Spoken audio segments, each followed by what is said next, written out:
I've just got a contract from one of Italy's biggest clubs, AC Milan. They want me to, of course, manage them and end Inter's dominance. They're tired of watching their city rivals win the Serie A, reach Champions League finals. They want me to restore AC Milan's glory days. Sign the contract because we're taking on this challenge. Here we go, guys. It's time for the new career mode, our first adventure in the Serie A. And I gotta say, AC Milan is just the perfect club to do this with. They're the club that have won the second most Champions Leagues in history, but they've kind of been irrelevant for more than a decade, and it's time to bring them back to the top. And honestly, I'm looking at this team, and I do like what I see. There's quite a bit of talent here. Rafael Leao, definitely the best player on the team. Question with him, though, is how long can we keep him? Because, you know, if Barca or Madrid, maybe even Man City come for him, I don't think the Milan board will be able to do anything to stop him from going. But apart from that, we've got Mike Magnan, Theo Hernandez, Tomori, and yeah, a really well-balanced team. But of course, our rivals Inter, they've got an unbelievable team too, so we need to build a squad that's capable of taking the fight to them. Wait a minute, guys. We're starting off with an email from the board. Hey Sid, welcome to AC Milan. Our expectations for this season are clear. We're desperate to win Serie A. The city of Milan must be painted red. Well, there you go. That's the message from the board. But let's see if they're going to put their money where their mouth is, because it all depends on the budget we'll be working with. And okay, 89 million for AC Milan. I think we could do some bits with it. Okay, so let's actually figure out what we need to do with this money. I think we're looking pretty good for the wide positions. Leao is there to do a job. Pulisic, Captain America, is there too. And Chukwueze for backup is pretty solid. The midfield is looking all right, but Loftus-Cheek and Cam, not gonna lie, that's a bit sus. If we're playing this formation, I would rather have a Cam that can do more in the attack. So yeah, that's an area where we can focus. In the striker position, we've got Luka Jovic, who I'm not too keen on. Giroud was at the club, but I think he's left to join LAFC, so fair enough. He's gonna be a bit of a mess. But yeah, striker position then becomes another area where we can do something. For now, we've got Okafor, the Swiss striker, 88 pace. I quite like him, so he's gonna be our starter for now. And also the defense, because I think we need to get Tomori a solid defensive partner. Maybe not someone young, because Kalulu is there to grow in his overall. Same with this Theo guy. Bit of experience at the back wouldn't hurt. I think for this first season, these are the three key areas we're looking to improve the team. And okay, I think I found the perfect centre-back for our AC Milan team. Robin Lenormand plays for Real Sociedad. Okay, I don't like the fact that he can't run. He's only got 62 pace. But I'm hoping those defensive stats will come through for him. I think if we can get the right price for him, this would be a pretty good signing. All right, let's see how much is this going to cost. We're going to start with 37 million. First offer with AC Milan. Let's see if we can make this work. And yo, this seems like a rather solid deal. I think we could close this deal for just 37 million. It would be an absolute bargain because it's almost near his market value. And yup, it's done. We've only just joined AC Milan and we're pulling off some spectacular transfers. Robin Lenormand, welcome to AC Milan. Okay, now that backline looks so much more balanced with Lenormand in there, but we still need to get a Cam and probably a striker too. And thankfully, the budget has gone up. I think the money from season ticket sales has come through. But before we improve this team even further, I definitely want to kick off our Serie A season. We're facing Bologna. It's going to be a good way to see what direction we want to take this AC Milan team in. Here we go, guys. Time to make my AC Milan debut. And that man, Rafael Leao, I think he's going to be one of the leaders of our team. Already, Rafael Leao is on the charge. Bro is literally insane. Oh, what a pass. What a pass that was. And we've scored in the first 5 minutes. This AC Milan team is coming back for glory. That was honestly a genius back heel from Rafael Leao, man. Just beautiful. Honestly, Leao might just be the most overpowered player I've used this year. Bro is actually insane. Should be a free goal for us. Can we actually score? And we somehow don't end up scoring. Okay, our defense is going to be tested. And, well, it failed the test because we ended up conceding. One thing I gotta say with this team, Ruben Loftus-Cheek at Cam just feels off. He is not an attacking midfielder. Dude just feels so sluggish on the ball. And one player who does not feel sluggish is Rafael Leao. Just look at the pace he's got. The power as well. The dribbling too. He almost just single-handedly cut that defense. Or maybe a chance from a corner. Loftus-Cheek's header is saved. Okay, it's the second half and I kind of want to test out some more players. Let's put on Chukwueze. We'll bring on Kalulu at the back for Lenormand. I thought Lenormand was good, but I just want to see Kalulu in action. All right, the changes have been made. We're ready for the second half. I want to start off my Milan career with a win. Loftus-Cheek, what was that pass? Who was that passing to? Embarrassing. Loftus-Cheek, and well, he can't do a back heel. Man tried to be Rafael Leao, but he just completely failed at it. Yo, we could legit end up conceding and losing this game. Thankfully, Captain Calabria did a good job there. I'm actually a big fan of Samuel Chukwueze, even from his Villarreal days, and he's done really well there to find Okafor. This could be a proper chance. Cross in for Leao, but bro just missed the ball. Oh, I see Theo Hernandez flying down this left flank. A cross in for Rafael Leao. Surely, how has he missed that? We have a corner in the 90th minute. Only this could get me my first win. Come on, Renders, put a good ball in. It's decent. Loftus-Cheek's header is saved. And that's gonna be full time. I can't believe we didn't win this game. First game as AC Milan boss, and it ends in disappointment. Okay, guys, but let's be real. We know the problems with this team. Okafor and Loftus-Cheek at cam is just not going to work right now. We need a goal-scoring forward. We need a new cam. And if we don't sort this out, Inter are going to just wipe us out. And okay, guys, hear me out. Karim Benzema might just be the player we need. Because you see, Inter have got Lautaro Martinez, who's a world-class striker. We need someone similar. And right now in the market, I just can't find the perfect fit. And so I'm thinking saving Benzema from the Saudi League. Because I know if we bring him here at Milan, he'll still be able to play. I mean, Giroud at 38 was able to do bits here in Milan. Why can't Benzema? And if you look at his stats, he's still got it. For at least one season, I think Benzema could be amazing for us. We've got a lot of young players around him. He can help them develop too. I think this is the play, especially if we can get a good price for him. I would love to be able to sign him for cheap, but he's still Karim Benzema, a multiple-time Champions League winner. He's gonna cost money. Okay, let's see how cheap we can get this. Now, because he's 35, I'm hoping we can get a good deal on this, maybe by offering 32 million. That would be really nice, and looks like we can get a deal, but we'll have to go upwards of 35 million. Okay, let's bring it down ever so slightly to 33 and see if that's going to be enough to get Karim the Dream Benzema, and it is. And would you look at that, Benzema has no issues moving to Italy. He's had enough of the desert. He wants to play at a top European club. One last club for Karim Benzema, and it's going to be AC Milan. Not gonna lie, guys, for the price, I think we've pulled off an incredible transfer. He's just gonna need to be that goal poacher for us in the box. Others around will create, and I think because of his link-up play, he could make Rafael Leao even better. Oh, and I gotta say, Benzema looks good in the new Milan kit. Bro, that has just seriously improved our team. If we can just get a good attacking midfielder, I don't see why we can't take the fight to Inter. And we do have 34 million to pull it off, and I'm definitely thinking getting a young player for that position has got to be the play. But before that, I kind of want to get my first win with AC Milan. With Benzema in the squad, I'm hoping we can make it happen. Before we get into this game, I think we kind of need to establish our tactical vision, the kind of play style we want to play with this Milan team. And honestly, with the players we've got, Leao on the left, Pulisic on the right, a lot of pace, I think wing play is the best bet. Also, we got to hire coaches now for this tactic, so let's fill up our coaching staff. And there you go, we've hired the best coaches available, and I'm now hoping Benzema can help us get our first win. Oh, we've still got Loftus-Cheek playing at cam. He would be a great box-to-box midfielder, but as a cam, he just feels out of place. But anyways, we've got Captain America using his pace now. Go on, Pulisic.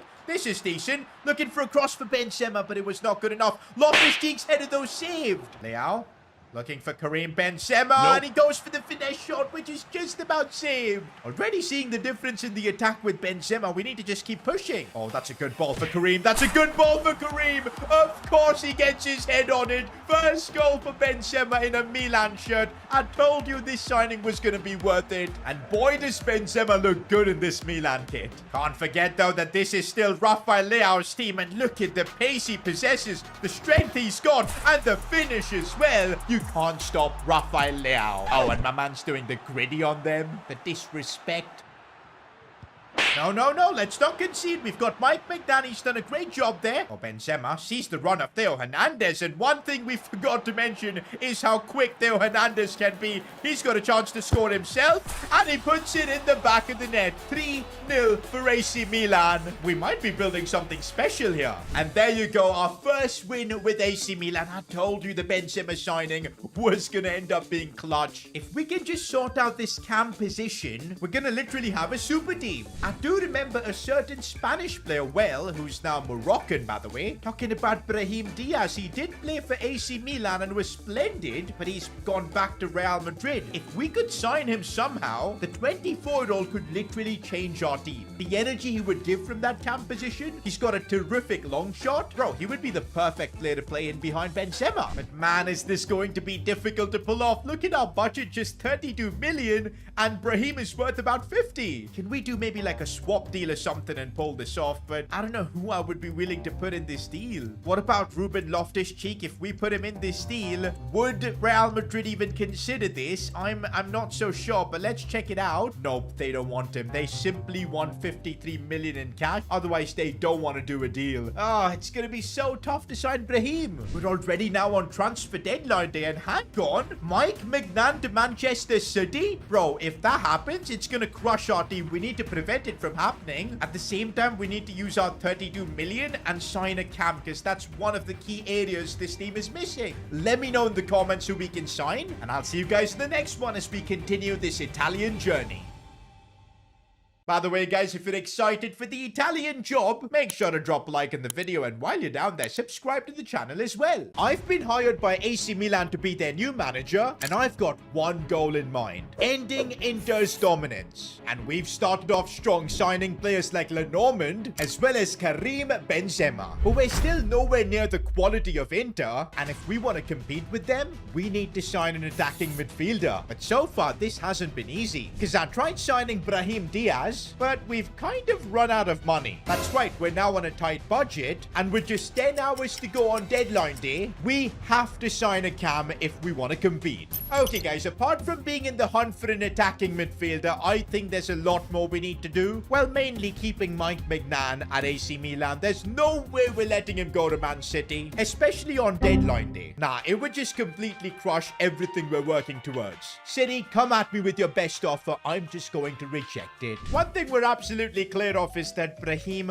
will not be joining us. Bro is just way too expensive, man, right now. We can't afford him. But I'm pretty sure there's another Real Madrid player that maybe, just maybe, we could afford. And I'm talking about the Turkish Messi, Arda Güler. Okay, we won't be able to afford him to buy him outright, because he's valued at 55 million. But if you've been hearing the rumors, Real Madrid are willing to loan him out. And they saw what success they got from loaning out Brahim Diaz to us, by the way. So maybe they'll be keen on loaning Güler out. This could be an insane acquisition, and maybe in the future we'll be able to sign him on a permanent deal. Alright, guys, this is the moment of truth. We're gonna approach the loan, and yes, it's working. Real Madrid are indeed looking to loan him out. Should we put in a loan to buy deal? I don't think it's practical, but let's try a 2-year loan to buy deal. They're willing to do it for 1 year. Let's just do it. A loan to buy deal for Arda Güler. Okay, a 60-40 split for wages actually sounds pretty darn good. We'll run with it. And the future transfer fee looks alright. 68 million euros. If we can muster that, maybe next season we can get Güler on a permanent deal. That actually sounds like a rather fair deal. I'm accepting it. Let's go. We'll see if we can generate those funds next season. The good thing is, for now, we're gonna have Arda Güler playing for AC Milan.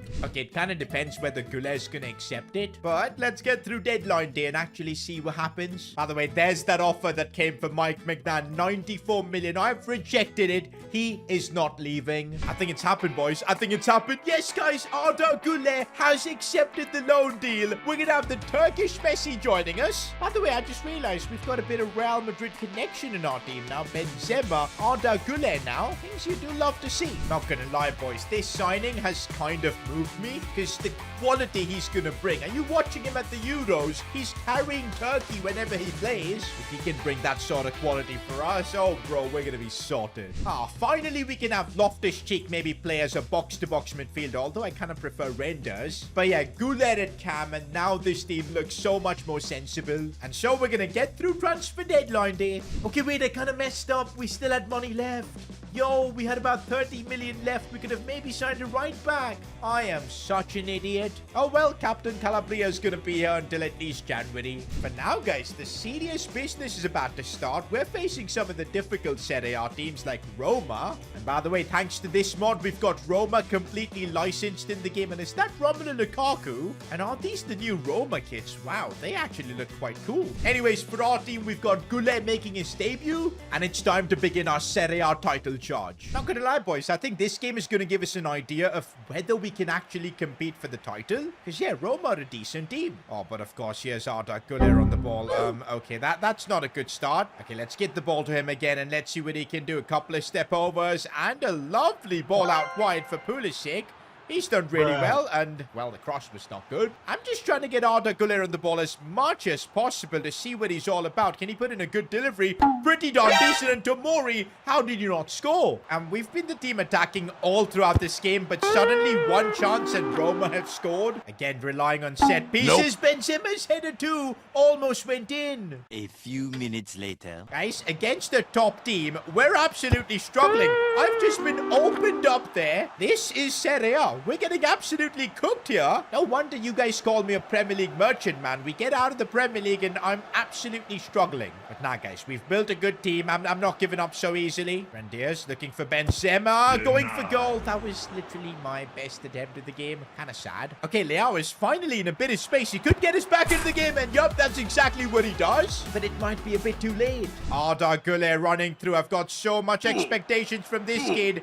But he just can't get through. He's still adapting to this new league. And it's full time. No more time to get an equalizer. First big game in the Serie A and we get beat. Okay, why is our next game literally against Inter? It's too soon. And yo, Inter have signed Toni Kroos as well. Bro, their team looks so balanced. Bastoni at the back. They've got this 5 at the back set up. Dumfries is rapid. DiMarco's really good. Lautaro and Marcus Thuram up top. Bro, Inter have a team. You know what? I'm making a few changes for this game. Loftus-Cheek's gonna come in for Renders, and we're gonna have Chukwueze play because Pulisic has been a bit of a fraud so far. I would say this is an away game, but you guys know both the Milan clubs share the same stadium, so it's kind of a home game for both teams. But yeah, I want to win this. But our form is kind of saying otherwise. I really don't know how this game is gonna go. It's again a proper big test. I think a lot relies on Arda Güler. I still feel like he's taking more time to adjust to this division, to this league, and already Inter are forcing us back. Their 5 at the back system is going to be an absolute nightmare to deal with. Lautaro already with a chance, and somehow we cut it out. Oh, Benzema could hit this one on the volley, and that might be the worst volley I've ever seen. What has the Saudi league done to him? Bro, this setup that Inter have, it's so ruthless, but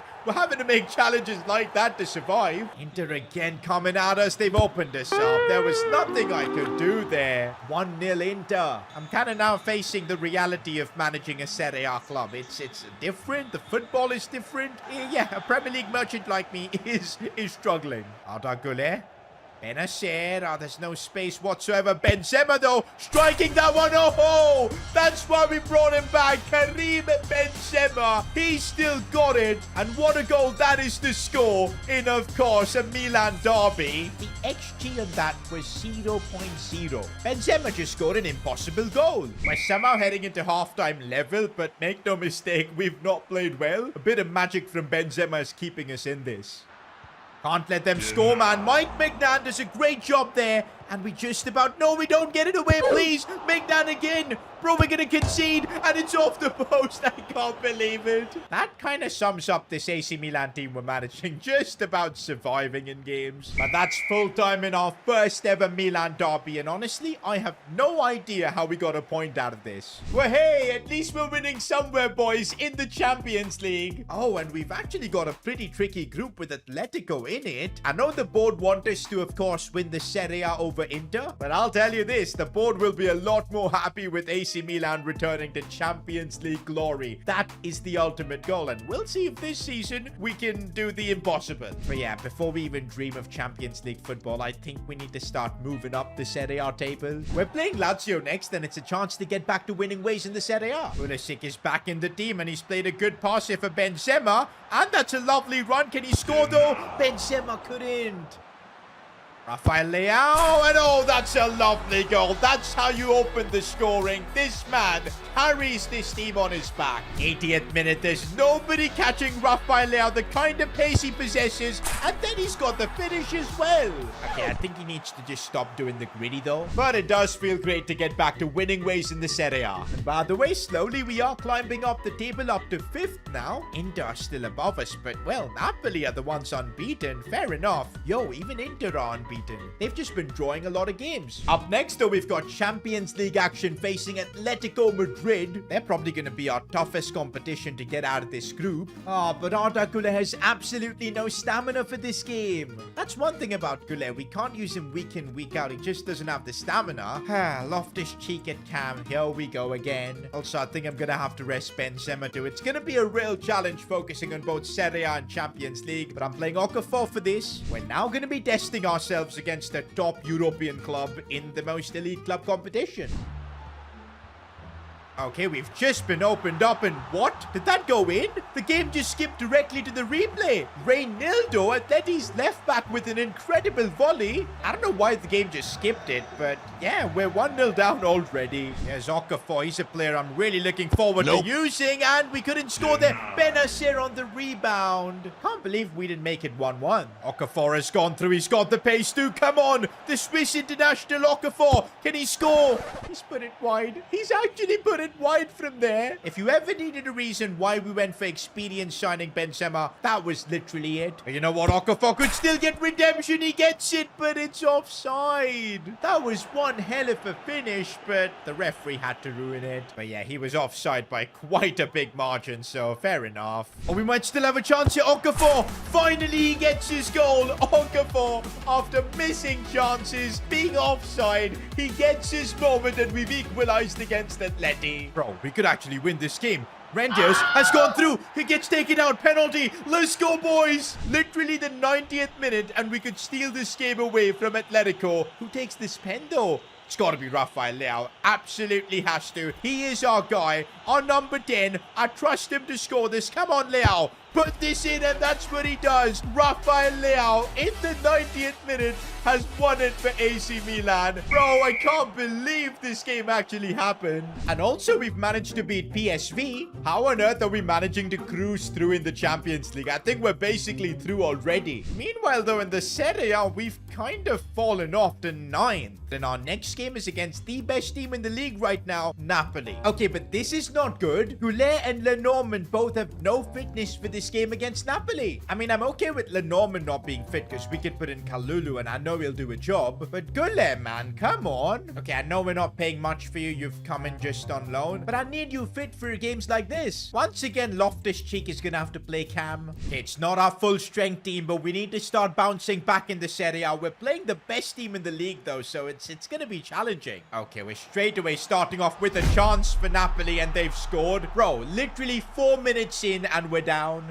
Leao linking up really nicely with Benzema. We could get back into the game. And Rafael Leao, what a half volley that was. This is definitely not the first Portuguese player Benzema's linking up with, and it's good to see this duo clicking. Honestly, guys, Rafael Leao feels like the key to everything. Bro is just a fighter. I don't know how he broke through there, and he gave Benzema such a good chance to score. Oh, Kvicha Kvaratskhelia has broken through. Mike Mignan would have saved, but no. How is that a penalty? I just put in a late challenge. He took the shot off. There was no advantage. Guys, let me know in the comments if y'all think that was a penalty, because clearly, nah, it wasn't. Come on, Mike Mignan. Be a hero here. And, he can't. Osimhen scores. Pulisic needs a bit of support. Captain Calabria's made a nice run. We find Benzema. Oh, what a strike that one was. Karim Benzema gets us back in it. Not gonna lie, guys. Against the supposed best team in the Serie A, we've really held our own. And if we keep pushing, we might even be able to get a win. Okay, well, let's not get too excited. Mike Mignan had to pull out a big save. Do you know what? With 20 minutes left, I'm gonna bring on Arda Güler as a super sub. Let's see what he can do. Bro, even as a super sub, Güler's stamina is lower than everyone else. Uh-oh, Napoli might have a chance here. Mignan makes the save. No, it's a free goal. And they missed. Guys, RIP to this guy who literally missed from an unmissable angle. I'm proud of you, you know that. I hope you do. Güler's lacking a bit of stamina, but he's still breaking through. And now Let's see what he can do from here. Arda Güler going for goal, and he couldn't get that one on target. He looks furious with himself. I actually want to cry. Like, what even? What is this? 94th minute on the clock. Well, we won in a similar fashion against Atletico, and we get destroyed in a similar fashion against Napoli. Life just comes full circle at you. The annoying thing is that it's pushing us down the Serie A standings. Our next few games are against winnable teams. We need to start just picking up guaranteed 3 points. We're up against Udinese next, and we have to win this. Arda Güler sliding in for Benzema, who got it under control so well. Karim Benzema fires this one home. Oh, this could be a chance for Güler to get his first goal in a Milan shirt, but he's put it wide. Okay, a bit of space for Güler to operate in. Finesse shot from him, and he's put it in. Finally, Arda Güler gets his goal. We've been waiting for this moment, and it's a trademark Güler finish. I would say that we're now getting our money's worth, but to be fair, we're just paying 60% of his wages. This is worth a lot more tthan that. These are the kind of results we need in this Serie A, but we got to keep them going. We're facing Fiorentina next, and this could be tricky. Well, not if you've got Rafael Leao, who just makes it look so easy. If this was not part of the plan, we concede. Arda Güler is just cutting through this defense. Looks for Benzema, turns and shoots it straight at the keeper. We can't afford more draws, boys. This game needs to be a win. Full time, and it's annoying we couldn't get a win in this game.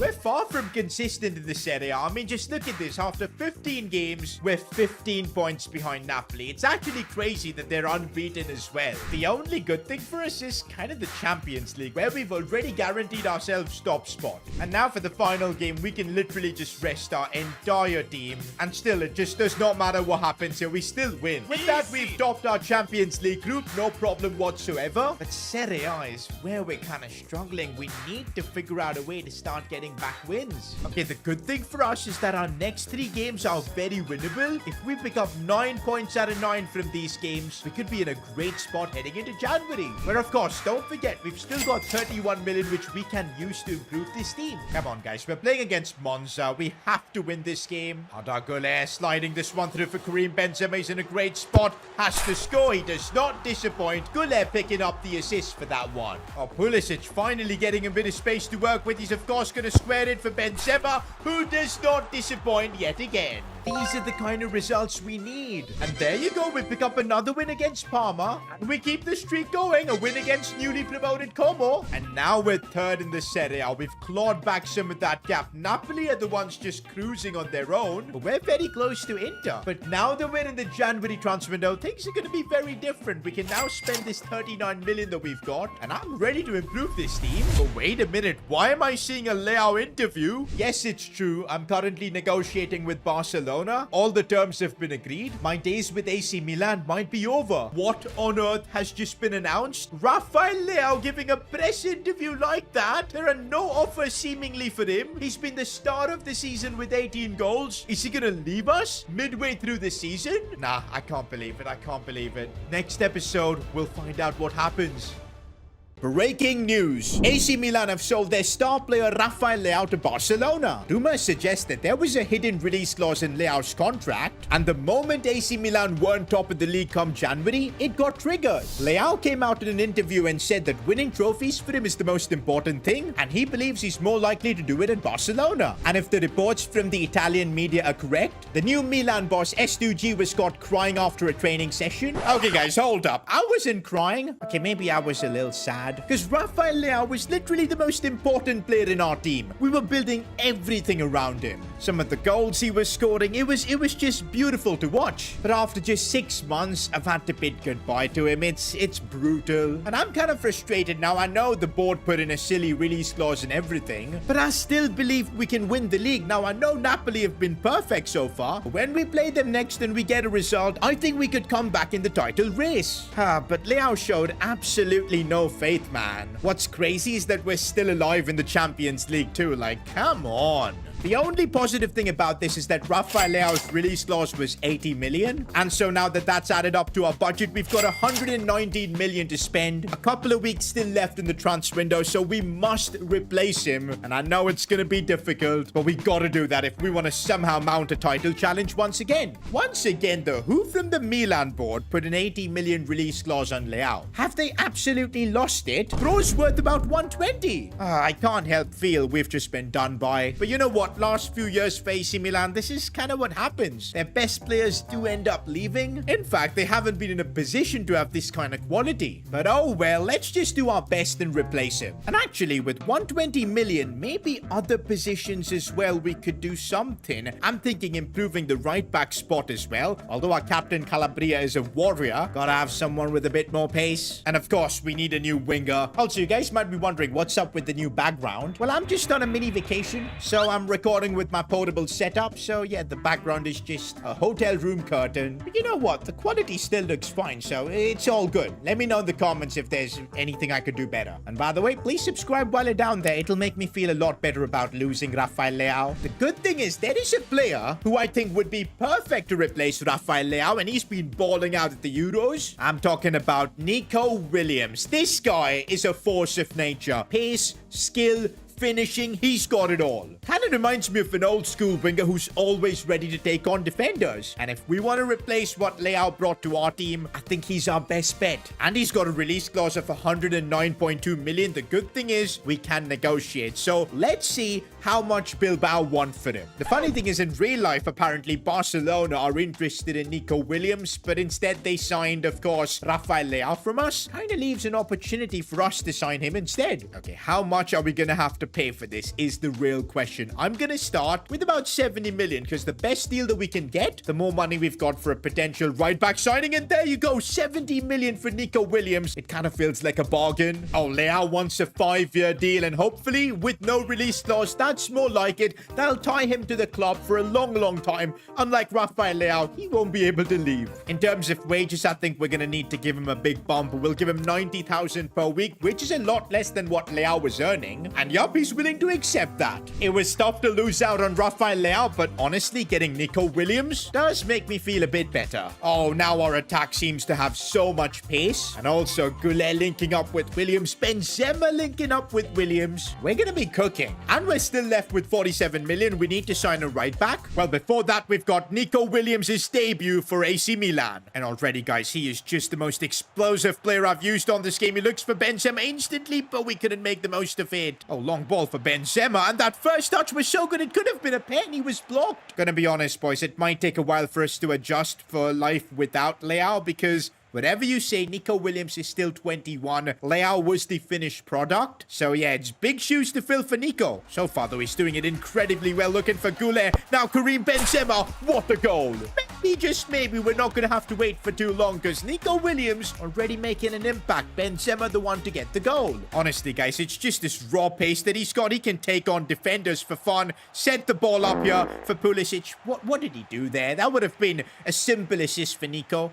Calabria getting beaten for pace. That's what I'm telling you, man. We need a right back because Tomori's having to do so much. We could have conceded there. Bro, as soon as we wrap this game up, we're going to look for maybe a pacey right back. Oh, this is where Nico Williams can shine. 1v1 against defenders. He's got the pace to beat them all, and he's carving them open. Still Nico Williams. Oh, that was a brilliant run. What we do need is that second goal, and maybe Arda Güler being through on goal could help us get that. Can't believe he couldn't score. But we could score from this set piece as the ball comes in, and Benzema, are you joking? He's just pulled off a bicycle kick like that to give us a 2-0 lead. Nah, that was just a ruthless finish. That's what I tell you guys. When you're signing a striker, you don't need him to be young. You just need him to be a goal machine. And that's exactly what Benzema is. And there's the win for us against Udinese. But you know what? I'm looking at the Serie A table right after that game, and I kind of start realizing why Leao left. Bro, it's starting to look like there's no chance for us to win Serie A. We're 11 points behind Napoli. But you know what? We're not going to give up. We'll keep trying. Let's now reinforce our squad with a better right back. What about 22-year-old Van der Sar from Monaco? I don't think he's a right back I've used that often. One thing that annoys me about him is that he's got the same pace as Calabria, but with the development plan, I'm sure we can train him to be a lot quicker. Do we take this chance? Having a Brazilian at AC Milan, I think, would be awesome, considering some of the great Brazilians they've had throughout history. And you know what? We're gonna do it. I think it's a sensible signing, which we should be able to get for maybe like 25 million. Okay, nah, they want Loftus-Cheek instead. Nah, I don't want to give away Loftus-Cheek. He's a good player to have in the squad. So hopefully we can agree to terms at 27 million, and yes, we can. With that, guys, AC Milan have got themselves a Brazilian. It's Van der Sar. And I told you guys, with the development plan, we can make Van der Sar a lot quicker. Might need to spend some money hiring defensive coaches for that. Are there some good options available? Should be. Yeah, a few good coaches. Let's definitely hire them. Let's give Van der Sar a chance to show what he's all about. Guys, is this some sort of a glitch? Is that me standing in the middle for kickoff? What is happening here, bro? What is this glitch? I've never seen it before. Well, if I go into instant replay and just see what's happening. Yup, that's me. I have literally invaded the pitch. Bro, this might be the stupidest thing I've ever seen. I'm European champion, so I think I'm a special one. Bro, I restarted the game and I'm still there. What is going on? Are we gonna have to win the game like this with me just standing in the middle? Okay, what happens if I go through myself? Okay, yeah, I'm transparent, boys.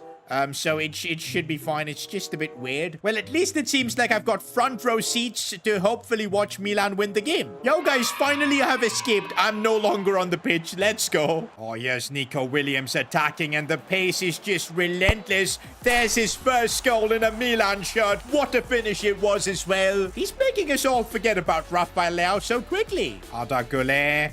Looking for that ball for Karim Benzema. That was a foul. Could be a penalty. No way. That's at the edge of the box. And it's a red card, though, for Bologna. We'll take that. Who's the best free kick taker at the club right now? Bro, I think it's Arda Güler. If he actually scores this, bro, he's going to be legit the Turkish Messi. Come on, Güler. If you pull this off, you're gonna be legit insane. Güler goes for it, but just above the crossbar. These guys are a man down, though. We need to be destroying them, and Benzema easily putting this one home. We've turned things around massively. Our run in this Serie A has been crazy. But Napoli just seemingly are perfect this year. But you know what? If we can be the team to end their perfect run, that could mean game on for the Serie A title race. This could be the game that brings us back into the title race or completely kicks us out of it, and we need to win. And of course, it's like our first big game without Rafael Leao, so this is where we're gonna actually realize whether we're missing him or not. And here's Nico Williams looking for Benzema. If there's one man who could get us an early goal, it's Benzema. Struck that one so well. Also, I can't lie, boys. Güler is coming into his own lately. Look at the passing range he possesses. And here he is again, looking to dribble and get past this Napoli defense, and he's doing that with ease. Still Arda Güler. Might need to cut back. Looks for Benzema. We could have done more. No, Benacer with the chance to. It's blocked. Oh, this is why Napoli is so good. They've got Osimhen. Oh, we put him off. And I can't believe we didn't concede a pen there. Here goes Christian Pulisic. We need to see him take more responsibility with Rafael Leao gone. But seemingly, he's just not cut out to be a Milan player. Although Benacer is making a lovely run. The cutback was brilliant. It had to be Nico Williams getting the goal against Napoli, firing us back into the title race. Come on, it's game on. Oh, but we've let Kvaratskhelia through, and he's got a chance, and he fires that one home. There's a reason this Napoli side is unbeaten. They're gonna just keep coming at us. Oh, Benacer seeing the run of Nico Williams, and there's just the raw pace. He keeps coming in, defenders. You can't stop him. He's got another one. AC Milan are beating Napoli, and if the scores remain the same, we could be inflicting Napoli's first defeat of the season. No, we can't concede that Van der Sar off the line clears it somehow. Arda Güler now has made a brilliant run through, and he might be able to get a shot off here. Oh, that was a good save. Do you know what? I'm making a bit of a defensive sub. Güler's gonna come off for Loftus-Cheek. I've just realized we could use this tactic, go a bit deeper, and this way just maybe shut up shop. We just need to get a win here. And you know what? I think this role suits Loftus-Cheek a lot more, so we're now able to get the best out of him. And that's full time, boys. Napoli's first defeat. There may still be a title race left. The gap is now down to 8 points. It's still Napoli's title to lose, but we're asking questions. If they start dropping points, we'll be there to collect them. For now, though, we're turning our attentions to the Champions League. I feel with the form we're in, we could actually go on and win the entire thing. Just need a bit of luck with the draw and everything, and we have got an Aston Villa for the first time in a long time they're in the Champions League, so it should be interesting facing up against them. This is a chance to prove to Rafael Leao that he indeed made a mistake leaving us. Let's make it to the quarters. I'm okay. We've just been opened up already in this game. Diaby with the chance, Mignan with a big save. Oh, and there's Nico Williams' space. When he's running like that, there is absolutely no catching him. Oh, but the finish. Benzema sees a brilliant run being made by Rendiers. He's got a chance here. It's off the post. Honestly, 20 minutes in, we've had a couple of great chances to literally kill the tie off, but we haven't taken them. Oh, and now Nico Williams is through on goal. He's gotten caught up, though. Still keeps hold of the ball. Benzema now has a massive chance, but it's saved by Emi Martinez. Not gonna lie, Aston Villa are resilient. They're putting up a fight here, but not for long as Benzema's header dupes the keeper, and we take the lead. Honestly, guys, there's something about this Milan team. From like set pieces, we've scored so many goals. That was, by the way, Benzema's first goal in the Champions League. He's kind of not been at that level in the Champions League. Maybe because, you know, the pace is a lot faster compared to the Serie A. But hey, he's got his first goal, and hopefully we can defend this. Oh, and Pulisic is finally making a name for himself as he gets through. What a chance this is, and Christian Pulisic. I've been waiting so long to see Captain America finally do something. And tell you what, he's come alive in the Champions League. Okay, AC Milan are fighting back and they get a goal back. Okay, I was not expecting that. I thought we had the game wrapped up in the first leg itself, but that goal kind of gives them a bit of hope. Oh, but we've broken through and we could get the winner. I can't believe Dibu Martinez has saved that. Oh, this could be the moment. Arda Güler in the 90th minute to kill the tie off, and the Turkishman puts it in. That is the goal that sees us through, I think, to the quarterfinals, because from 3-1 down at San Siro when Aston Villa come visit, it's going to be a very difficult game. By the way, right after that game, reports coming out of the Italian media, UEFA have found some irregularities with the Rafael Leao signing, and the entire transfer is under investigation. Bro, if we're proved to do some kind of fraud or something, there could be some serious consequences. Well, for now, we just gotta let that investigation go through. There's nothing much we can do about it. What we can do is wrap things up against Aston Villa and book our spot in the Champions League quarterfinals, and that's exactly what we've done. Also, guys, in Serie A, what am I seeing? Napoli have crumbled. I told you guys the win that we got against them is the catalyst for us to try and win the Serie A now. Next episode, we could take this Milan team to both the Champions League and the Serie A. That is after selling Rafael Leao. We've built an incredible team, and I think we could do something incredible too with it. Breaking news! UEFA are investigating the transfer of Leao from AC Milan to Barcelona. Rumors suggest that there's some illegal money laundering involved, and the AC Milan board is in on it. UEFA have also announced that once they conclude their investigation, they will be announcing the punishment for Milan come end of season. Okay, guys, what on earth is happening? I know it was a bit shady seeing Rafael Leao leave us mid-season and him having just an 80 million release clause, but I did not see the board doing funny business. But everything was going so well.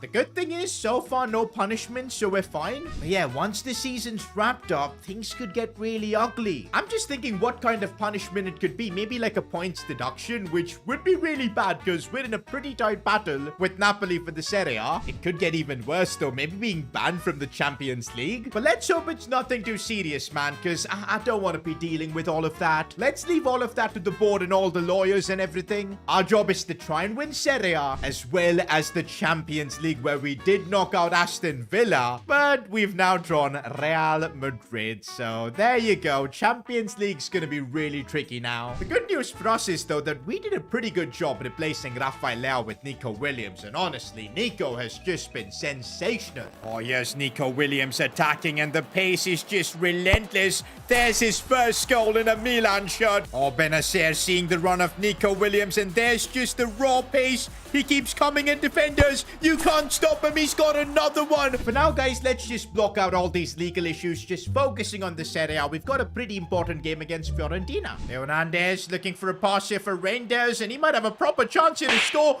How is that getting saved? The good news is, though, it doesn't look like all the off-the-pitch drama is affecting the team on the pitch. We've started this game out pretty well, and we are looking for that first goal. Is Benzema going to help us get it? Ooh, it goes wide. Oh, and Nico Williams with his spaces burst through. We could be getting the first goal right here, and he slots it up. I'm telling you, man, Nico Williams is out here making us forget about Rafael Leao. Although UEFA, with their sanctions, probably won't let us forget about that. I'm coming after you.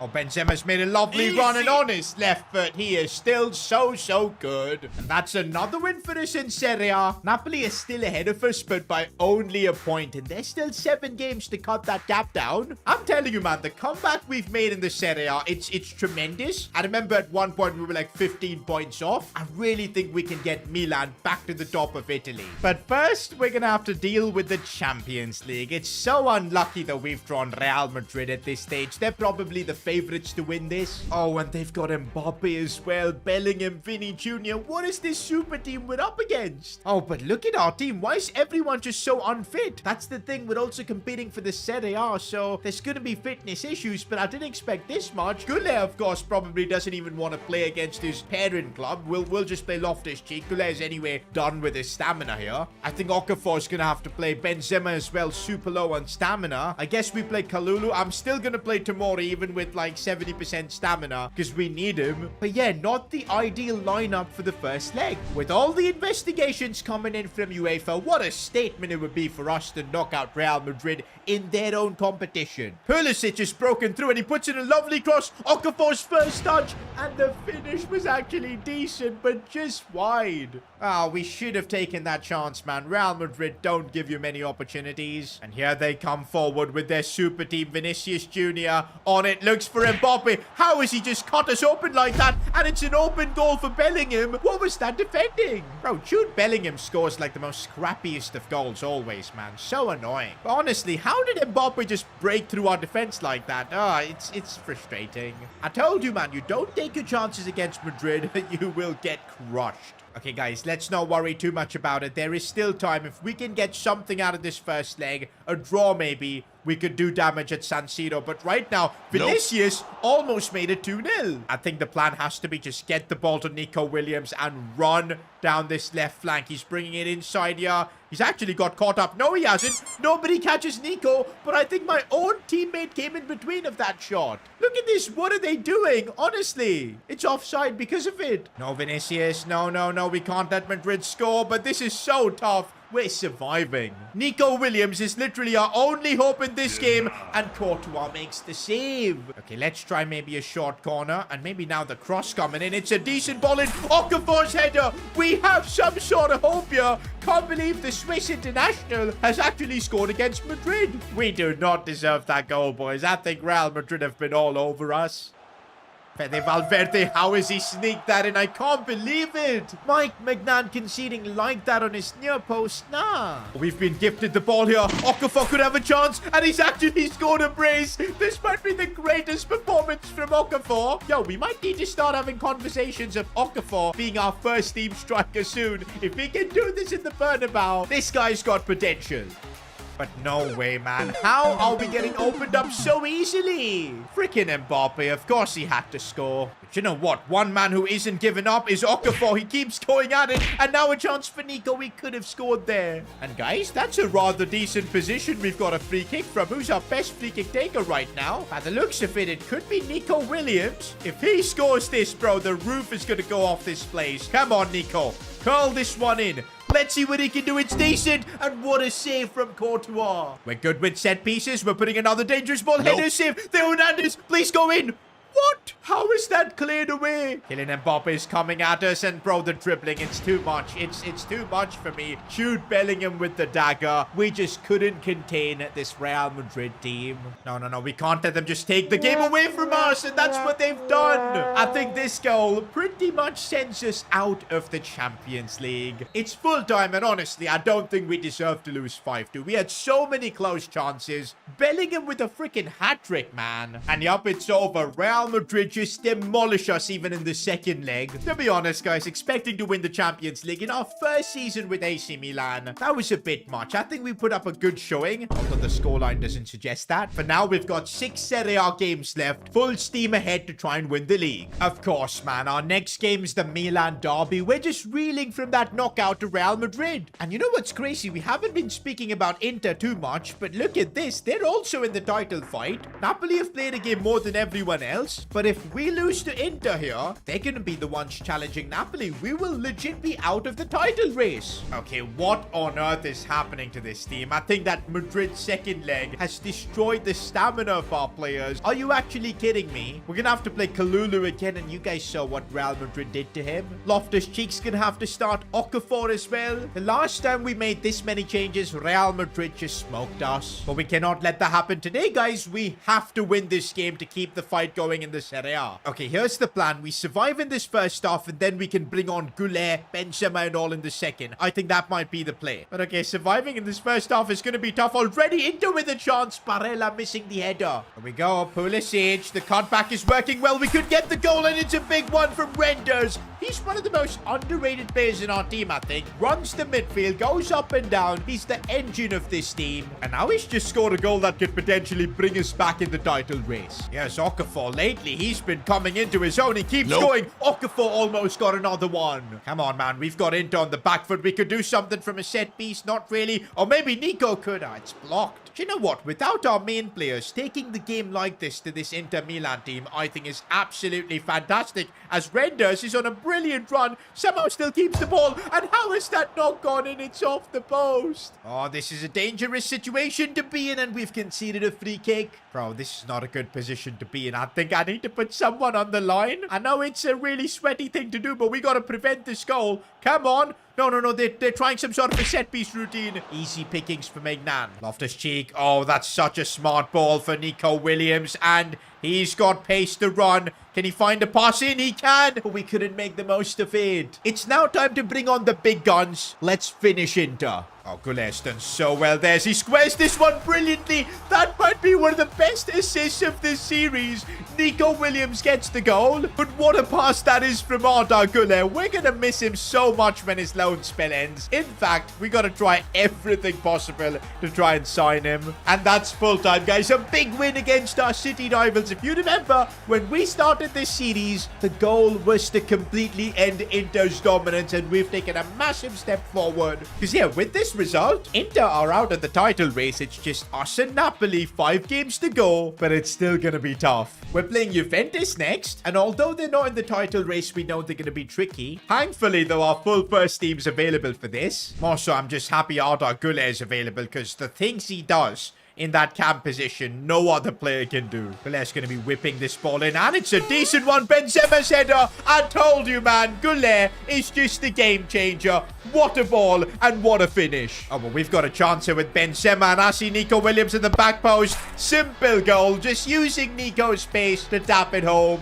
We're playing the best kind of football with this AC Milan team right now. That's how you respond from getting knocked out in the Champions League. I'm telling you, man, next season we make a few additions to this team. I think we can even take the fight to Real Madrid, but for now, let's focus on winning Serie A. Arda Güler could get the goal to kill this game off. It's done. Milan are winning 3-0 versus Juve. Talking about Arda Güler, man, look at this. We're already getting emails about his contract expiring. We do have a buyout clause on him for about 68 million, I think, but right now we can't afford it. Maybe at the start of next season we can. Bro, if we do have the money, I'm splashing it on Güler. He is just insane. I mean, look at his stats this season. 9 goals, 9 assists from the cam position. That's some lovely stuff. And by the way, Napoli have started to drop points. We're now league leaders with 4 games to go. And let's go, guys. We keep winning 2-1 versus Genoa. And another win against Cagliari. And as things stand, Napoli are ahead of us, but we've got the game in hand. If we win our next game, going into the final match day, AC Milan are going to be favorites to lift Serie A. We're playing Torino, guys. This should be a guaranteed win. Let's not bottle the league here. And we're already using Nico Williams' pace down this side as the cutback.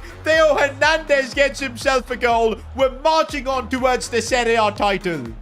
No, no, no, no, no. We don't want this happening. We really don't. Torino have got an equalizer. Okay, this is what we want. Christian Pulisic going through on goal. Should score this. And he does. We get the lead back. Calabria squaring this one for Benzema. It's off the crossbar. Benzema gets the ball in the box, looking for space. Finds the space. Scores. That should get us the win. And that means, boys, going into the final game of the season, we're going to be favorites. But wait, guys. There's a statement coming out from UEFA. After completing our investigations, AC Milan have been found guilty, not only for the Rafael Leao transfer, but even for illegal dealings with Saudi Arabia in the signing of Karim Benzema. Guys, what on earth have our board done? As a punishment, AC Milan will have to pay a fine of 100 million, but also will be getting a 70 points deduction? What? Guys, what am I seeing here? We've just lost everything we've worked towards and we're bottom of the league. 18 points. We're getting through the final game of the league. We do end up winning. Technically, we should be champions of Italy right now. Instead, we're getting relegated down to the Serie B. Nah, I can't believe this. I cannot believe this. Everything we've worked towards, making AC Milan the best team in Italy,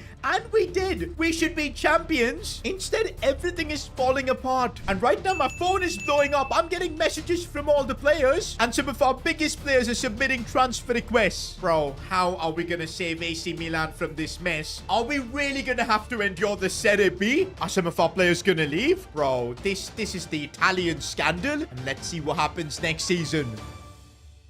I became the AC Milan manager to take them to the top of Italian football. And we did that. Well, almost. Match day 37, we were top of the league. Everything was set for us to win our last game of the season and take home the Scudetto. But just before kickoff, UEFA and the Italian FA announced that we're receiving a 70 points deduction. And so we literally overnight went from being Italian champions to relegation fodder. It was the most unbelievable thing I've seen. And all the blame lies with the board who had cooked our books. There was money laundering involved and a lot of illegalities. But guess who's facing the punishment? Me. I'm now gonna have to manage a club in the Serie B. And nah, I don't want to do that. The good news is though, I've got other options. You see, seeing my success with AC Milan last season, there are other clubs wanting me and I've got an offer right here from Juventus. No way, man. This would be such a betrayal. Joining our rivals Juventus? Do I really want to jump ship when AC Milan are in their most difficult situation? Nah, man, the players we've got deserve better. Sorry, Juve, I'm rejecting this offer. And even though we're gonna have to endure the Serie B and try and get promoted, we're sticking with AC Milan. The bad news, though, is not many of our players share the same values and morals. There was a mass exodus at the club. Theo Hernandez, Karim Benzema, Nico Williams, all of them left. And honestly, we can't blame them. For a footballer to spend a season in a second division club when they're so talented, it's not easy, so I can't blame them, but it would have been awesome to see some loyalty. Talking about loyalty, we didn't see any of it from Mike Magnan. He could have left to join any other club, but he chose Juventus. That kind of pissed me off. But it wasn't all dull and gloomy. There were still a few players who were loyal to the cause. Calabria, our captain, he's decided to stay. A few youngsters like Kalulu, Okafor, they're gonna stay as well. More so because they're on long-term contracts and they can't afford to leave. But still, we do have a bit of talent, a lot of youngsters still there, and also some interesting players coming back from their loan spell like Daniel Maldini, Luca Romero, and yup, this is our AC Milan team. Honestly, I can't believe it's come to this. Last season, every player in our team was like a crazy overall, but we've come down to this. As I said, the talent is there, and I think this team is going to be expected to secure direct promotion. We want to be in the Serie A as soon as possible. Okay, the good thing is we should be the richest Serie B club. I'm thinking we could make some really cool signings. But wait, our budget is zero? Well, here's another announcement from UEFA. AC Milan have received a 6-month transfer ban. Bro, life just keeps getting harder and harder for us. We're gonna have to get through 6 months in the Serie B without making any signings. Our team has been completely changed. Over 12 players left the club. We're definitely favorites to get promoted directly, but I don't think it's gonna be as straightforward as you think. I cannot believe we're seeing days like this. AC Milan in the Serie B, but the season begins seconds. And honestly, it feels like we're using a completely new team, and we're going to have to start to get to know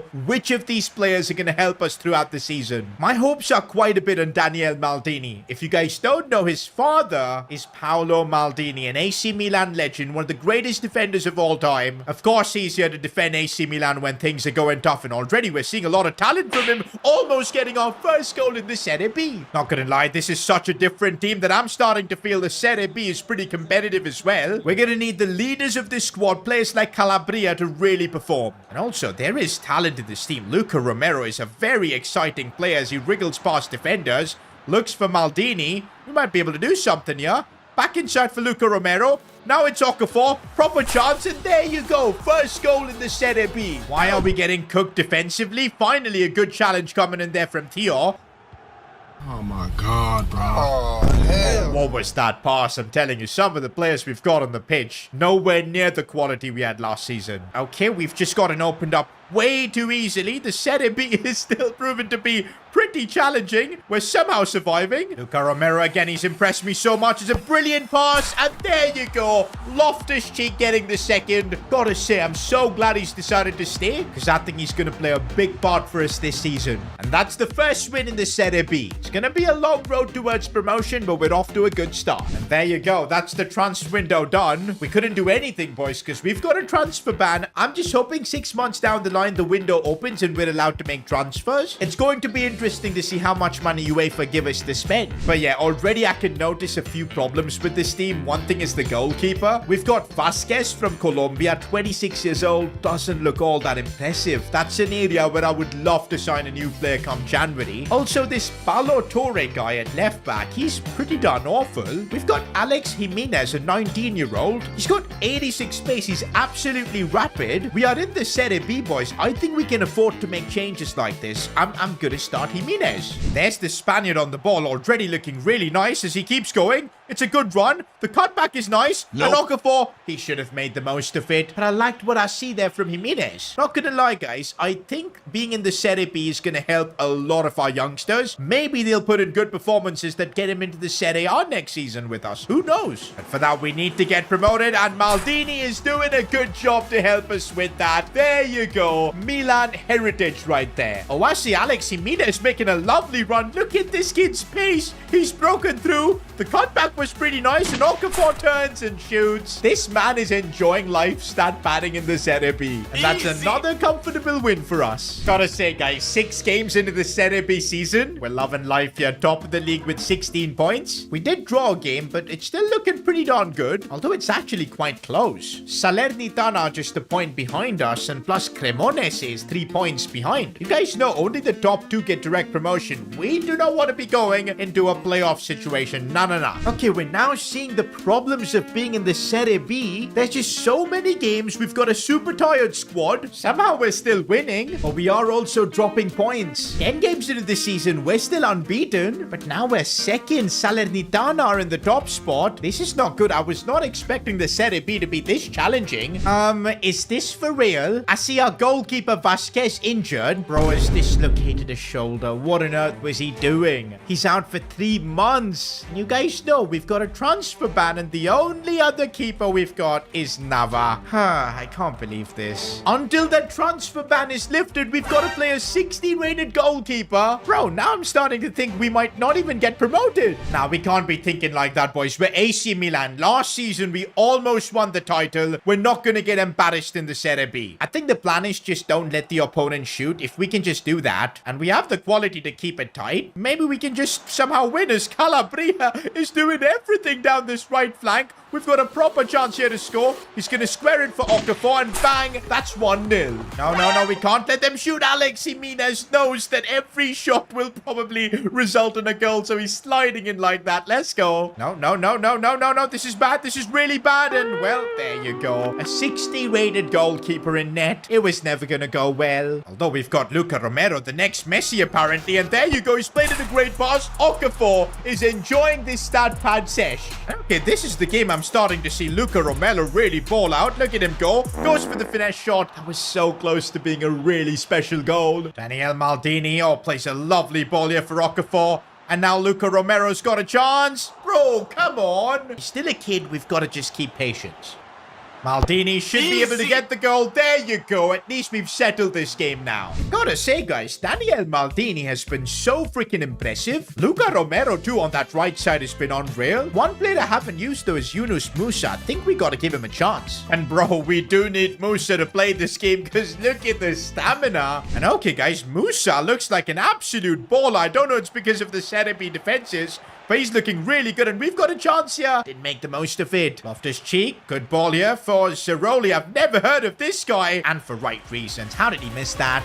Loftus-Cheek, he's got the chance, and he does not miss. I gotta say, Loftus-Cheek might be one of the most underrated players in this series. He was there as a super sub last season. He's here now, leading the team. Colombo squaring it for Loftus-Cheek, and there's the goal that should get us the win. Okay, now we've stabilized the ship, still unbeaten, 42 points, the only team that's close to even stopping us from getting promoted. Looks like Salernitana. And we're playing them next. If we win this game, we make big steps forward to getting back to Serie A. And we've got Daniel Maldini on the charge. What a lovely ball that is for Luca Romero. He made that look so easy. 1-0 already. Okay, maybe it's not going to be that easy. We've got a 61 rated keeper now. Salernitana fight back. Here goes Daniel Maldini again, looking for Okafor. Should be another one. There you go. We've got our lead back. Oh, Daniel Maldini is a superstar in the making. Look at how he's got this defense completely clueless. 3-1. That should settle the game in this important game. And there you go. We've dwarfed our biggest rivals for promotion. And look at that, boys. We're looking absolutely fantastic for the Serie B. Direct promotion. We should get it. And also, guys, I completely forgot we're taking part in the Coppa Italia. Can you imagine what a statement it would be to win the cup while being in the second division? Also, for some reason, we're taking part in the Italian Super Cup. Maybe this is for like sponsor reasons or something, but it's a weird one. But you know what? I've missed facing the likes of Inter, Napoli, and Roma. It is going to be fun. Although it won't be fun if we've got a 62 rated goalkeeper. We need to make signings to improve this team. The good news is we're finally in January, the transfer window has been lifted, but we're yet to find out how much money the board's gonna give us. They need to give us a chunk of cash. We need to build a team for not just this season, but also when we're back in the Serie A. Meanwhile, you guys can let me know if y'all have any transfer suggestions, because it's about to be one of the most important windows in this series. I'll catch you guys for the next one. We lost everything with AC Milan. From being moments away from lifting the Serie A trophy to now relegated down to the Serie B. Even our best players, Mike Magnan, Theo Hernandez, Nico Williams, all of them have gone. Even I had an offer from Juventus to abandon ship. But nah, I can't do it. I've taken up a job to make AC Milan the world's best club, and I can't leave them when the going gets tough. Now, there's a bit of good news, and that's the fact that we're crushing it in the Serie B. If we keep this going, we'll be back in the Serie A in no time.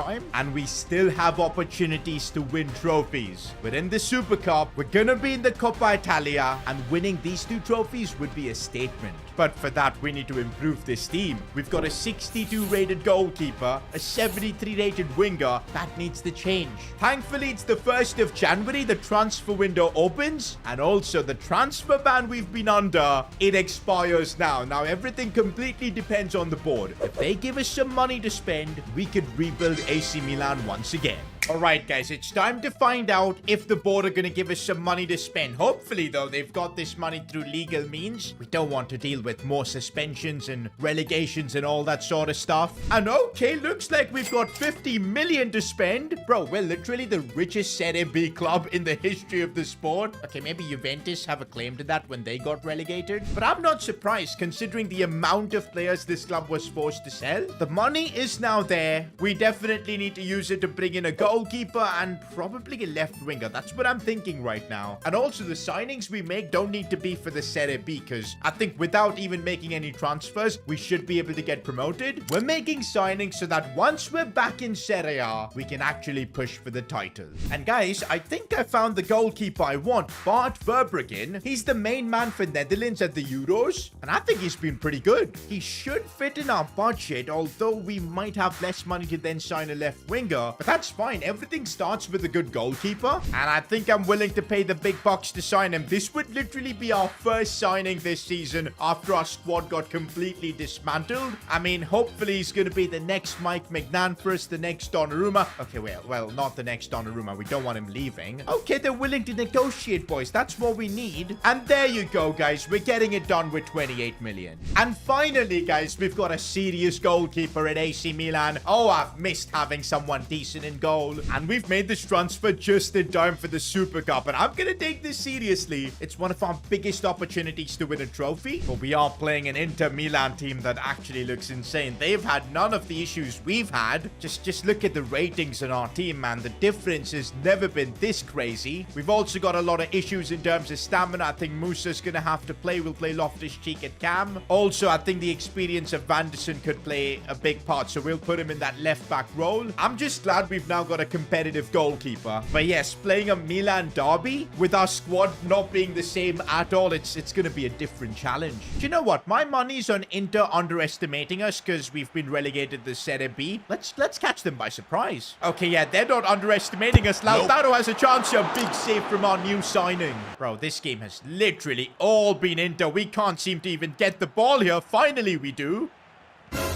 And then we give it away. This is atrocious. Bart Verbruggen making another save. I can see how Inter are approaching this game. They see this as an opportunity to completely embarrass us, and they're doing that right now. It's taken us about 40 minutes to finally create something. Can we actually score? Okafor scores, but it's offside. The freaking linesman. Okay, but we might still have another chance. Luca Romero. He is onside this time, but the keeper with the big save. That's the first half done. We were horrendous at the start, but slowly we're getting better. We get that one chance in the second half, and maybe we could surprise Inter. Loftus-Cheek, he's finding a bit of space, and that was a good attempt. Bro, set pieces might be literally our best way to score. And let's see if we can do something. Loftus-Cheek, what a header. And how did we not score the rebound? No.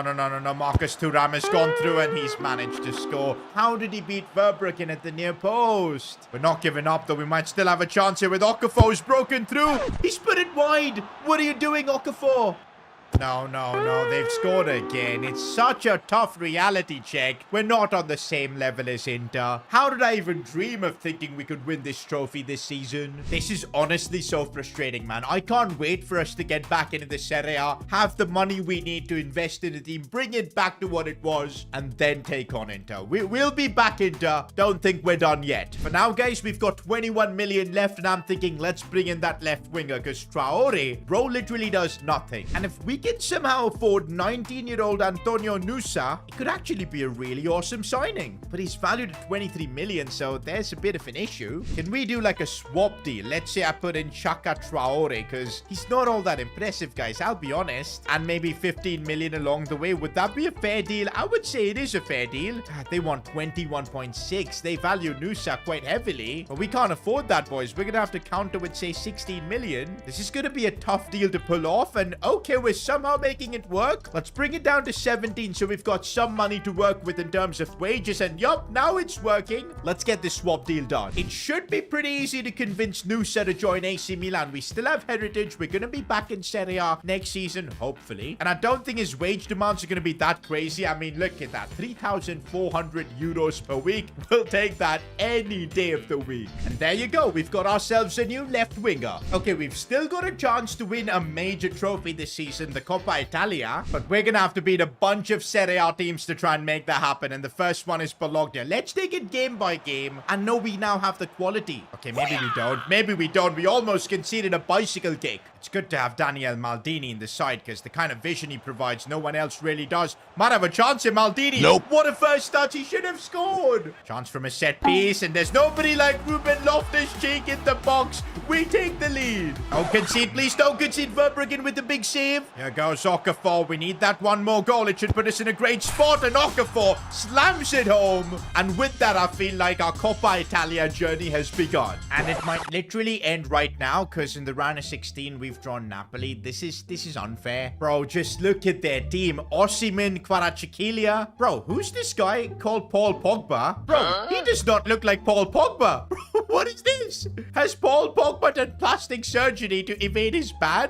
What is going on? Who are are you? Bro, nah. This is actually Paul Pogba. He's bamboozled the Italian FA with this. I can't believe this. Here goes Nusa. We're finally seeing what he's all about, and he could square this one. First goal already. We've taken the lead against one of the best Serie A teams. Daniel Maldini with the goal. Bro, if we can actually hold on to this and win this game, I think maybe, just maybe, we've got a chance of doing a madness in the Coppa Italia. Well, looks like our happiness is going to be short-lived. Cross comes in and Politano scores. Oh, but we're not giving up, boys. There goes Nusa. He has been on it in this one. Should have gotten a goal there. No, not Paul Pogba. Not Paul Pogba. We're not letting him score after scamming the Italian FA. Calabria, and I see Maldini in open space. He controls it brilliantly, but he couldn't get the shot. Here goes Okafor. And now we're squaring this one for Luca Romero. He gets the goal we need. Everybody calm. There's still 30 minutes left, but if we can knock out Napoli, it would be a bit crazy. Oh, Daniel Maldini has made a brilliant run, and we could get another goal here. Loftus-Cheek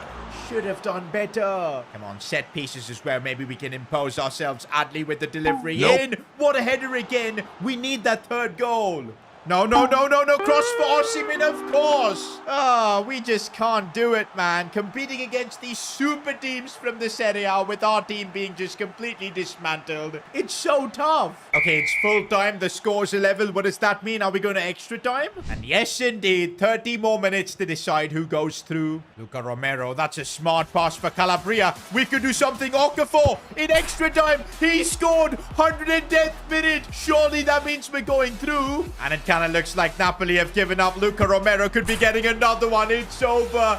We have destroyed Napoli here in extra time. Through we go in the Coppa Italia. I'm honestly so freaking proud of this team, man. And now we've got to try and win it. We've beaten a team like Napoli. Also, it's looking like our Coppa Italia endeavors aren't really hurting us in the Serie B. We're still top of the league, unbeaten. Long may that continue, because things are about to get serious in the Coppa Italia. We've got the quarterfinals against Atalanta. If we can get through Napoli, I think we can get through Atalanta as well. Okay, they might have a chance if from this corner, and off the line, Calabria somehow saves it. How do we not concede there? Oh, and on the breakaway, we've got a chance here with Okafor. He's got to take this. Okafor with the finish. Let's go. We take the lead. Okafor looking for Luca Romero. He's put this one back in. Maldini had to score that. I think we're going to need another goal here, and we'll try and get it in the second half. Daniel Maldini, I'm sure he sees that pass from Okafor. Loftus-Cheek off the post and in. Let's go. We've doubled our lead against Atalanta, and that is indeed enough to see us through.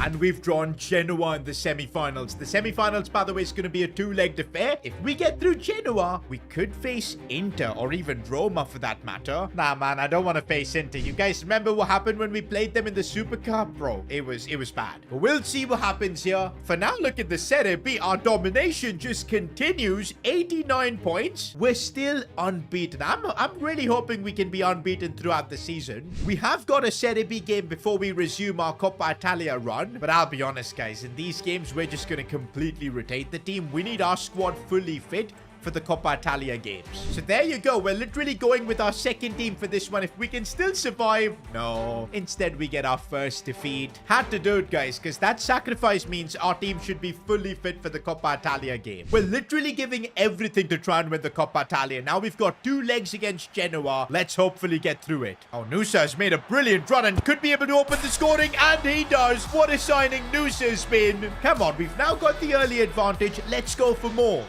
Oh, that's a bad foul from me. But wait, it's a penalty? But bro, he was outside the box. But no, I think I committed the foul right inside on the edge. What kind of bad luck this is? We've literally given a gift to Genoa to get back into this game. But hopefully I can still make a save, and he goes down the middle. Well, it's all square in the semi-finals. I want to take an advantage for the second leg, but Maldini couldn't convert.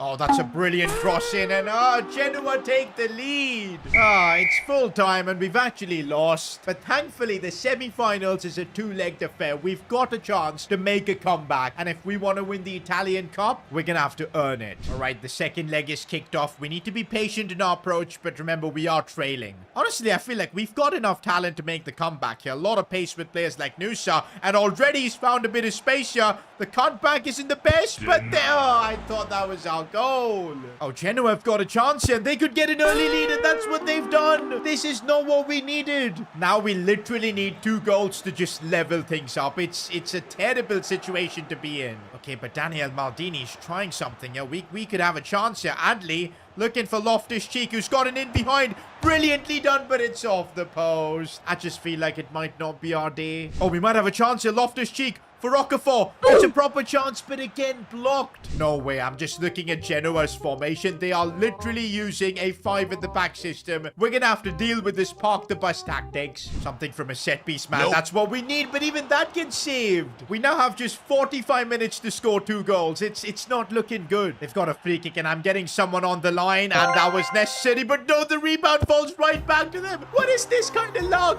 Now we need 3 goals, boys. I'm starting to lose hope. Okafor has managed to get in behind brilliantly there, and he gets just 1 goal back, but it might be a little too late. And that's the full-time whistle. We really had a chance to get to the Coppa Italia final, but just lacked the quality. If we had Nico Williams in this team, Rafael Leao, and all the other players we've been forced to sell, maybe we could have put up a fight, but it just wasn't to be. Thankfully, though, the Serie B season does come to an end as we do end up topping the league. It's done. Next season, we're heading back to the Serie A. This nightmare is over. It's been a really tough season, man. We've had to dig deep, find new talents, and honestly, we've got to be grateful to players like Kalulu, Vanderson, Tia, Okafor, Daniel Maldini, who's gone up by 8 overalls, which is just crazy. But you know what? Next season, I don't think our team will be good enough to win Serie A, and that's what our aim should be. We missed out on winning the league in our first season because of the Italian scandal.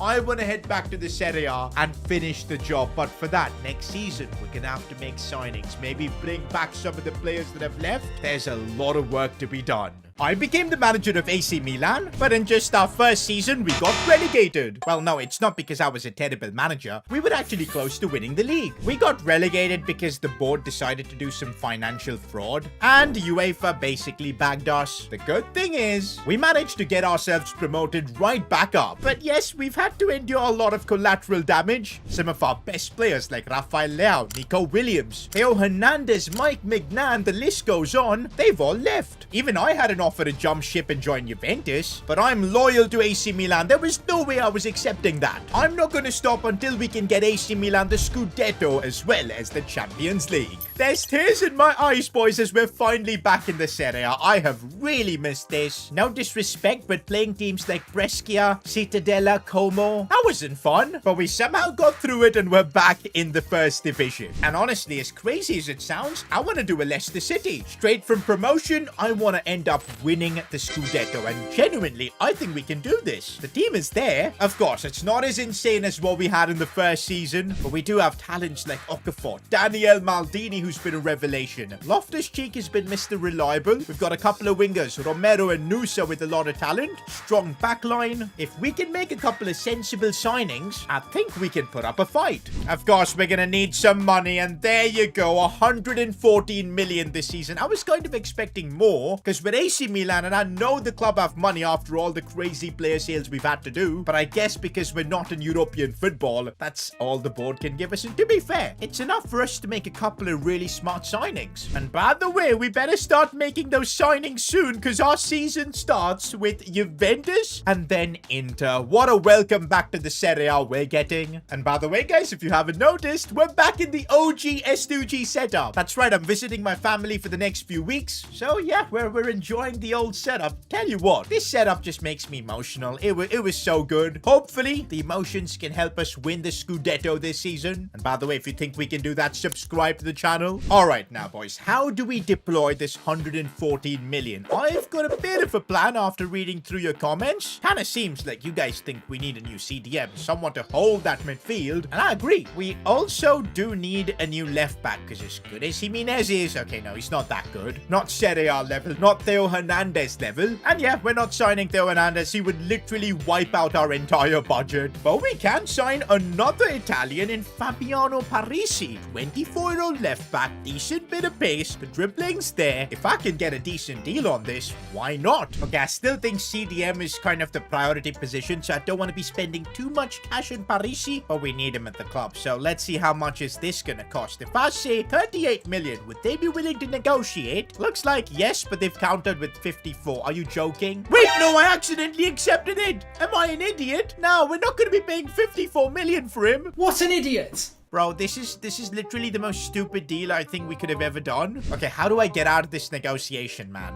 Should we just offer Parisi prospect? He wants crucial, but let's just end the negotiation this way and get back to it next week. Okay, guys, apologies for that. We just had a bit of an oopsie. And because of that, we've now given clubs like Monaco a chance to sign him. That is not good. Okay, this time I'm gonna start with 40 million, and hopefully we can meet somewhere in the middle and get this deal done. They've countered with 54, but I'm not stupid. We're gonna bring this down to 42. I'm gonna negotiate like a stingy man because we've got other signings to make. And there you go. It's a good thing I decided to wait another week. We've got a steal deal on this. And with that, we've got Fabiano Parisi joining the club. Don't get me wrong, guys. I think Jimenez is still gonna play a part in the club because I was really impressed with his plays last season. But if we want to aim for winning the Serie A, we need that added quality. Talking about quality, there is another Italian I want to try and sign, a CDM, someone who has played for AC Milan before, and that's Sandro Tonali. Kind of fits the theme of this series with us getting relegated for fraud. He kind of got banned for, I think, betting. So yeah, I see a lot in line. What do you mean by that? And if we can lure him in from Newcastle, bringing him back to AC Milan, I think it would be tremendous. Oh, but his valuation, he's gonna pretty much wipe out our remaining budget. But I genuinely think the quality he brings, it'll be worth it. Okay, we've got 69 million, so we've got money to work with here. If we put in a 50 million offer, I reckon they're gonna counter with something like 58, 59. Oh, there you go. Even better. I think we can get a deal on this. They're looking to offload Sandro Tonali. We can take advantage of this and get this done for 52. There you go. Sandro Tonali, welcome back to AC Milan. And just like that, it's time to kickstart our Serie A campaign against Juve. And this hurts, boys. This really hurts. Look at who's in goal for them. Mike Magnan. He betrayed us. He could have gone to any other club, maybe a Premier League or La Liga club, but he chose Juventus. But come on, guys. We've made sensible improvements to the team. I think we're ready for this. Okay, wait. Why is Yassine Adli playing? No, I'm an idiot. I'm an actual idiot. I forgot to put Tonali in the first team. Bro, I can't believe I've made such an amateur mistake. Anyways, boys, it is what it is. Let's just focus on trying getting a result. If you guys remember, last season, we went pretty far in the Coppa Italia, so the experience is still there of playing against the big boys. I'm hoping it counts. Maldini's taking one from distance, going for it. Magnan with the big save. Oh, Loftus-Cheek could pop one from distance. I can't believe it. We're back in the Serie A with a bang. The most underrated player of this series, Ruben Loftus-Cheek. Oh my days. That might be one of the best goals we've scored in this series, and I can't believe it's come from Loftus-Cheek outside the box against Juve. Take that, Magnan, for betraying us. No, we're still not in the best of positions. It's Gavi playing for Juve.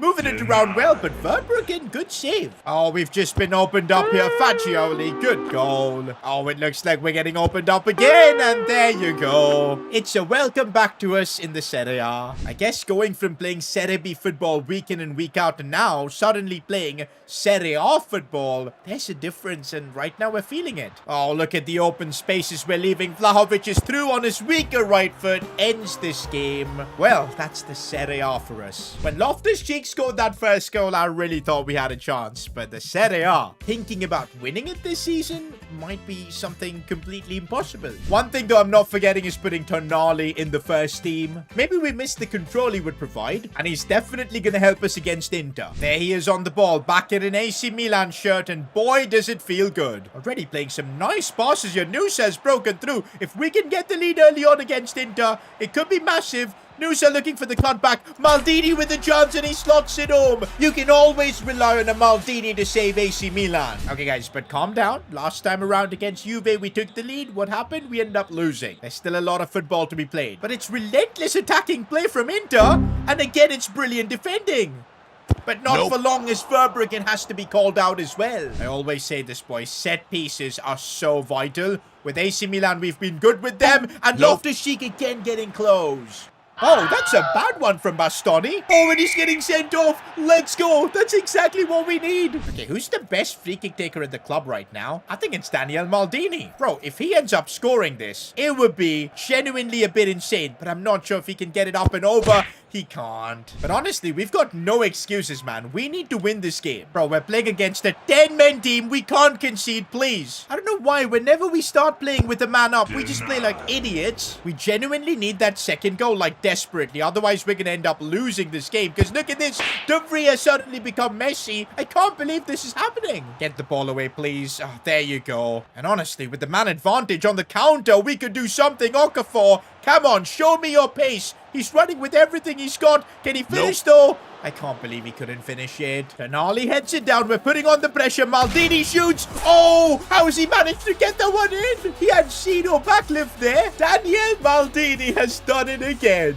And thankfully, that's enough to get us the win. What a relief. I don't know if we can actually take any learnings from that game because Inter's red card just skewed things. We're still going to have to wait a bit to find out just how good our AC Milan team is. One thing's for sure, there are not going to be any more improvements to this team. We're getting done with the transfer window. We still have 22 million left, but we'll keep that for January in case we need some surprise improvements. For now, this is our team, and I'm hoping it's good enough to win us the Scudetto. I think for now, the goal has got to be to just try and push towards the top 4 as soon as possible. Then we can start dreaming of trying to take the top spot. And come on, games like against Monza should be guaranteed wins. And let's see if this team is good enough to get the job done. And it is. Ah, but this is the problem. We're not consistent enough. We need to kind of just wake up from that Serie B phase where life was so easy. We were basically unbeaten. But over here, after 4 games, we find ourselves in 13th spot. Let's try and just win our next couple of games and try and build from there. We are playing Cremonese, a team that we should 100% beat. And already Okafor has made a nice run. I'm going to wait to get it to Maldini, but he couldn't shoot.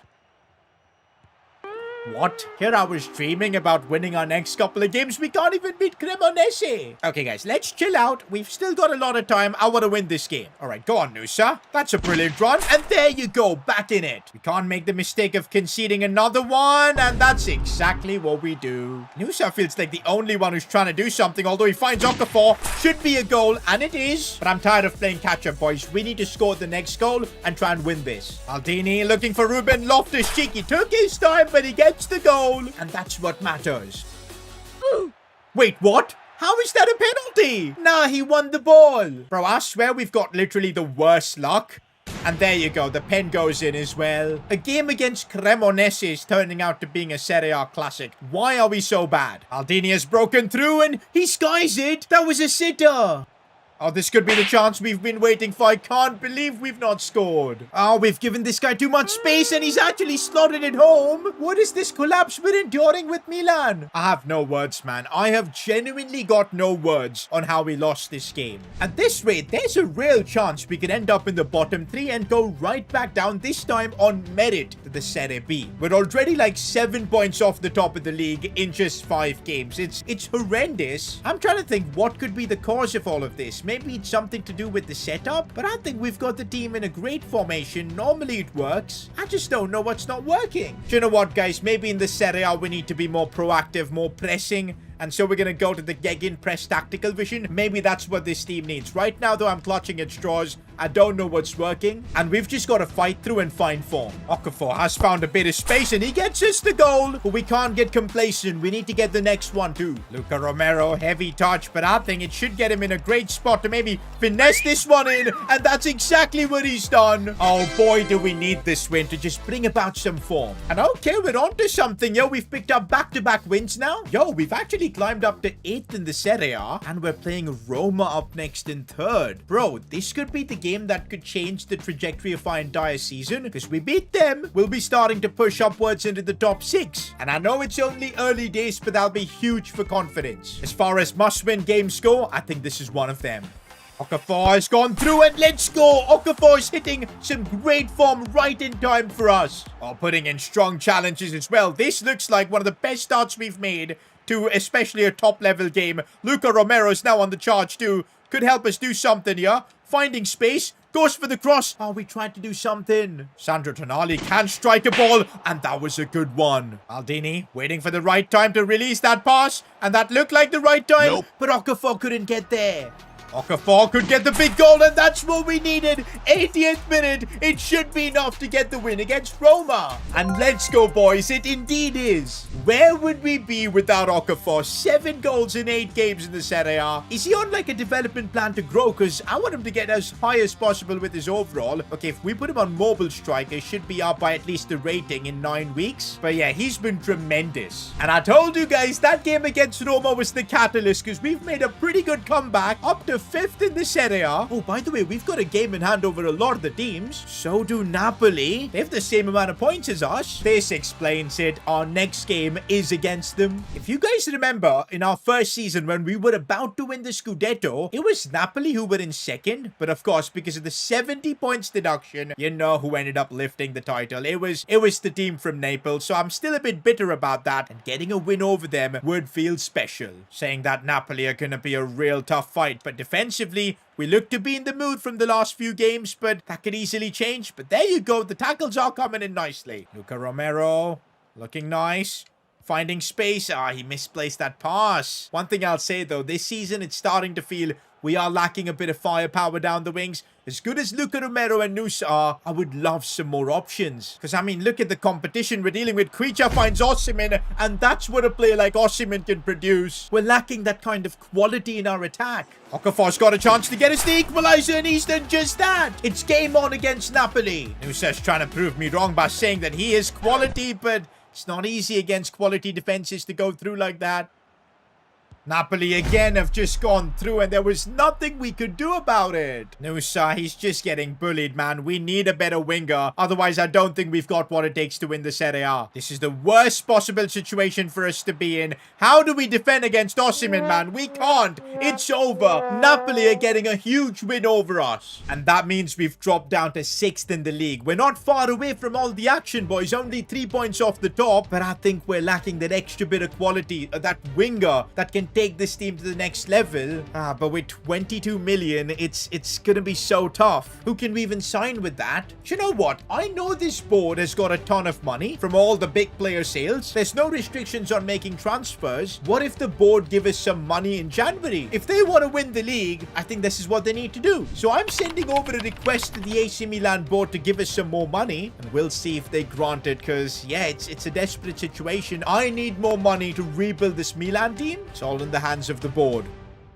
I just sent an email to the AC Milan board requesting more transfer money. Because you see, we were in the Serie B last season. Most of our best players left. And even though we got promoted and now this season we've made some good signings, it's not enough. We're 6th in the Serie A, but our goal is to be number 1, winning the Scudetto. But I don't think our squad's ready for it. We need some better players. But with just 22 million, it's not gonna happen. Okay, wait, the AC Milan board have replied to my email. The board, after your consideration, is willing to disperse 60 million if you can get AC Milan to 1st or 2nd in the league by the 1st of January. Yo, guys, the board are willing to do it. We just need to get through the month of December, try and win every single game. If we do that, I reckon we should be top 2, maybe even 1st in the league. And then the board will give us the means to bring in more players. That's what we need. The board are backing us, but we also need to respond to their faith. All right, boys, every game is like a final. I really want to make some signings in the January transfer window. For that, though, games like this, we need to win.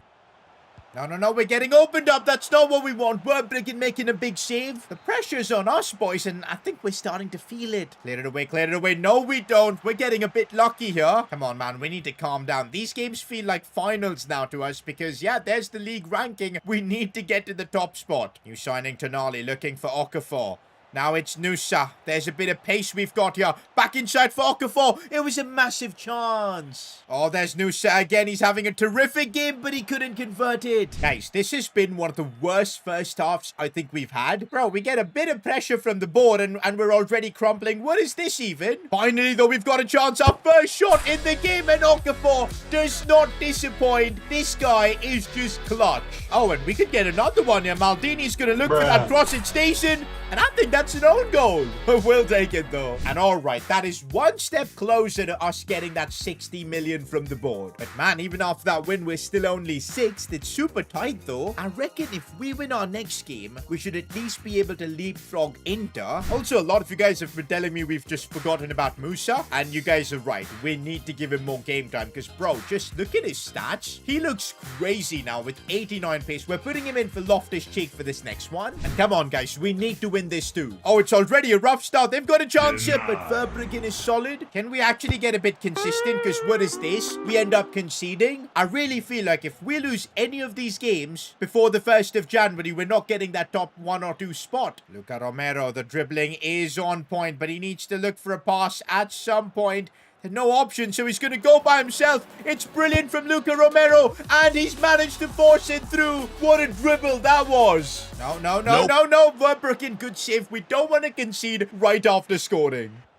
Oh, did he just flick the ball up like that? We're so lucky he missed. Nah, Genoa are cooking us. Okafor's gone through. He's missed a clutch and he's got himself another goal. We're finally leading this game. Oh, we've got a gift here. Okafor squaring this one for Nusan. That should help settle things. Oh, we're now getting close, boys. The Milan board better get ready to write that check. We've got 2 games left until the 1st of January. We win them both. We might even be top of the Serie A. No. We don't want the pressure of conceding. Good thing it went wide. Okafor with another chance, but the angle wasn't there. Oh, we're getting opened up way too easily, but Verbruggen makes another save. Honestly, man, this first half has been really difficult. Straight away in the second half, though, we're putting pressure as Daniel Maldini with a bit of a good dribble finds Okafor. It's blocked, but he gets another chance, and this time he fires it into the roof of the net.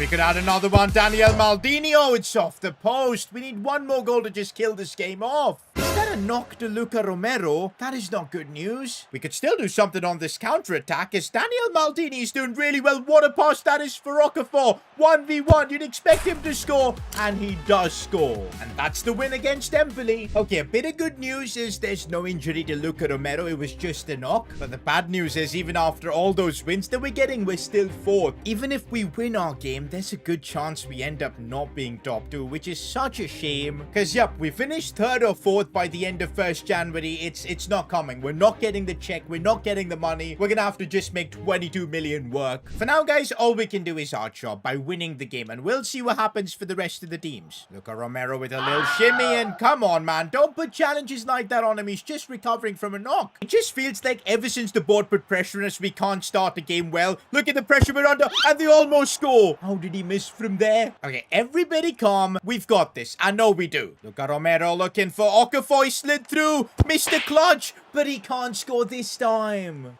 Oh, Vanderson of all players has broken through, and from a tough position, he's put it home. This is why Vanderson has replaced Calabria in the starting 11. He's just too good. But defensively, we've been really poor, and they take advantage by equalizing. Okafor again, we know how clutch he is, and he keeps showing why he deserves to be the Milan striker. We've got the ball with Daniel Maldini, and I think he sees that pass, and his vision is just outrageous as Okafor scores another. And that's it, boys. We've done our job. Okafor got a hat-trick in this game. Bro, just look at his stats this season. 18 goals and 5 assists. And tell you what, Maldini has been pumping in those assists as well. But is that enough to get us top 2? 1st of January, we've of course moved away from 5th. We're in the top 4 now.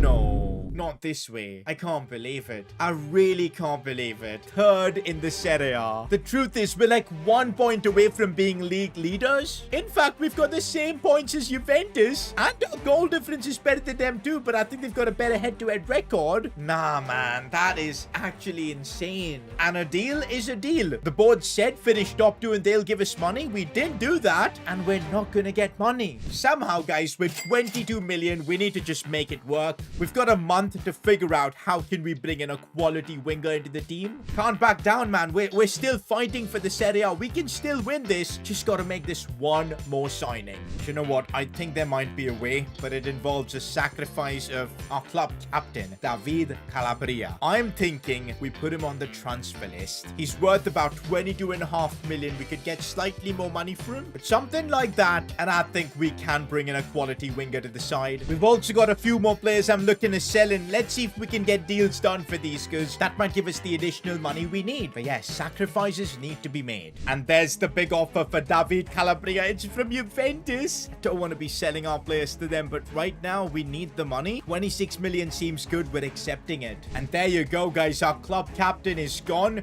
He's been such a big part of this series. The truth is, though, Van de Sant's got better. We need to sacrifice players. Had to do it. Also, we've generated a bit more cash through some more player sales. And after all of that, we're up to 60 million. Even without the board giving us money, we figured a way out. And now we just got to figure out a proper winger signing that can help this team. And guys, what if this is an opportunity for us to get back at Juventus? They've been signing quite a few of our players all the way back from Mike Magnan. What if we get Chiesa? Okay, he might not be the highest rated, but within our budget, he fits. And he's 28, so there's room for him to get slightly better. We should be able to get him. And he's got a lot of pace. I think it's just what we need. An Italian leading AC Milan. Let's see if we can get him to betray Juventus. First, though, we got to negotiate the fee, and we got to try and keep this as low as possible. Why is his market value gone up to 54 million? This won't work then. This really won't work. Let's counter with 47 and just see what happens. No way. They're asking way too much money for Chiesa. What is going on? We're gonna counter with 50 million because, yep, it's not gonna work. Is he out of our budget? I think he is. And guys, there's literally nobody else that we can sell to get money. They're all way too important for our team. Okay, now look at this. A week later, his market value has gone back down to 46. Bro, what is this happening? His market value has gone back up to 54, but we've managed to bring his price down to 58, but we still need it to be 54. Otherwise, we won't have money for his wages. In fact, I'm gonna try 53, and they've gone back down to 55. This might be possible, but I don't know why is there this discrepancy with his value. Let's get it to 53.5, boys. We've got to try every bit to get that fee down, so we've got money for the contract. I think we're gonna have to settle for 54. I think, yeah, that's his market value apparently. Let's freaking do it. And they've agreed terms. But here's the hard part. How do we convince him to join us? Because I don't think we've got too much left in terms of wages to offer him. His current wages are 150k. How are we going to get him to accept a wage cut? These are his demands. He's willing to accept a wage cut. He wants to leave Juventus and join us. That is crazy. I was not accepting that. Every bit of penny we've got has gone into making this happen. And would you believe it? We're bringing Chiesa to AC Milan. With that, the transfer window is done. And I'm honestly so proud that we were able to bring in a player like Chiesa without getting that extra money from the board. We just somehow made it happen. Now we have no excuses. This is the situation currently in Serie A. We're fourth, but it's so tight. We're only 1 point off the top. It's now time to go full steam ahead to try and win the league. And we're kicking off our title charge with the Milan derby. Here we go. Milan derby kicks off. We're on a title charge. We need to win this. But this is not the start we want. Verbruggen again with the save. He's been so good. Not gonna lie, Inter are definitely looking a bit weird without their usual blue kits. But also something you guys should notice in this game. Federico Chiesa is making his proper debut for us, and let's see what he can offer. Oh, there's the pace. There's the pace. He's got that playstyle plus. He is using it, but couldn't go all the way. Oh, this is bad. This is bad. This is bad. We don't want to be going down a goal to Inter, especially in a title race. Parisi could do something here. We need to get the ball to new signing Chiesa. Finally, we do, but Chiesa misses. That was a sitter. He's taking the set piece now for us, and hopefully it can go better. It does. Loftus-Cheek's header was tame. It's the second half now, and we got to push more. And Daniel Maldini might be the one near post shot, and he's managed to squeeze that in. What an effort that was. That's the response you need. Second half now, 1-1. Remember, guys, when we started the series, one of the objectives was to surpass Inter.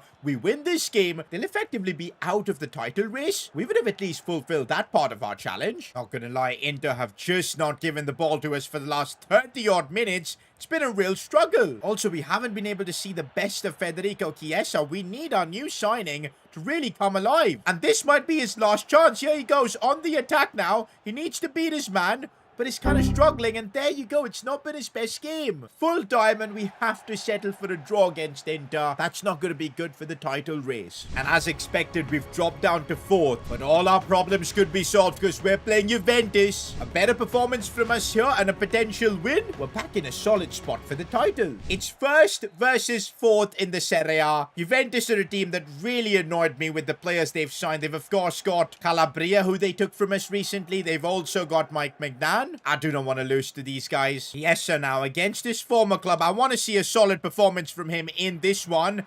But he's not gelling well with this team, it feels like. Although all it takes is a few moments and everything could change. Chiesa trying something. It falls for Luca Romero, but the volley is off target. Chiesa now running at the defense. This is looking much better, but then he's just getting tackled way too easily. Oh, we've just been opened up and they've scored. It's freaking Gavi. Fair play to Juventus for managing to sign him. But this puts us in a really terrible position. We could have a chance here, though, with Ruben Loftus-Cheek. He's not one to normally score for us, and he's not going to score here. If we can even salvage a point from this game, I think it could be really huge, as Daniel Maldini has found a bit of space to run through, but I don't know, what can I do from here? There's not much support. It's coming backwards from Luca Romero. Might have a chance here. Okafor, he's getting tangled up there. Chiesa's got a chance. That is his moment against his former club. What a finish that was. Chiesa shows a bit of respect, but you know, he's loving this moment. This is why we signed Federico Chiesa. It's full time, and I think this is going to be an important point for the title race. 30 games into the Serie A season now. We're still in the fight, but 3 points behind Juventus. But honestly, it feels like April could be a really good month for us, because we've got some winnable games. Oh, Sandro Tonali, of all players, is making a lovely run. Romero on the other side. How did he not score? Oh, Luca Romero is making a really nice run. Linking up well with Okafor. And now it's Loftus-Cheek with a proper chance, and he puts it in. That's what we need. Oh, looks like we've been opened up again. Yeah, it's too easy. It's too easy for them. And here I thought April was going to be an easy month. Chiesa's gone through. We need something from him here, and he gives us that. That's why we signed him. Chiesa with yet another big goal. Oh, Chiesa gets the loose ball and off the post and in. That's what we needed. And that's enough to get us the win here. And it does look like April is turning out to being a good month because we are getting wins. And so it comes down to this. Match day 38. Juventus and Milan equal on points. Can't believe this, boys. They've got a better goal difference, but in Serie A, it's the head-to-head record that matters, and Juventus is better than ours. So for us to win the title, we need to win, and hopefully Juventus get a draw. If we draw, we need them to get a loss. So it's looking tough, boys. It looks like all our effort from being in the Serie B back now into the Serie A, making all those transfers. I don't know if it's going to result in a league title. It's going to be extremely close. The only thing we can do is give everything and just win the game, and then we'll see if we're champions or not. The good thing is we've at least guaranteed qualification back into the Champions League. But truth be told, I want to win the Scudetto. And looks like the team is... Oh, already a penalty. Let's go. And yup, indeed, the team is off to a flyer here. Who's got the best penalties in the team? I think it is Okafor. Another goal for the Swiss international. Come on.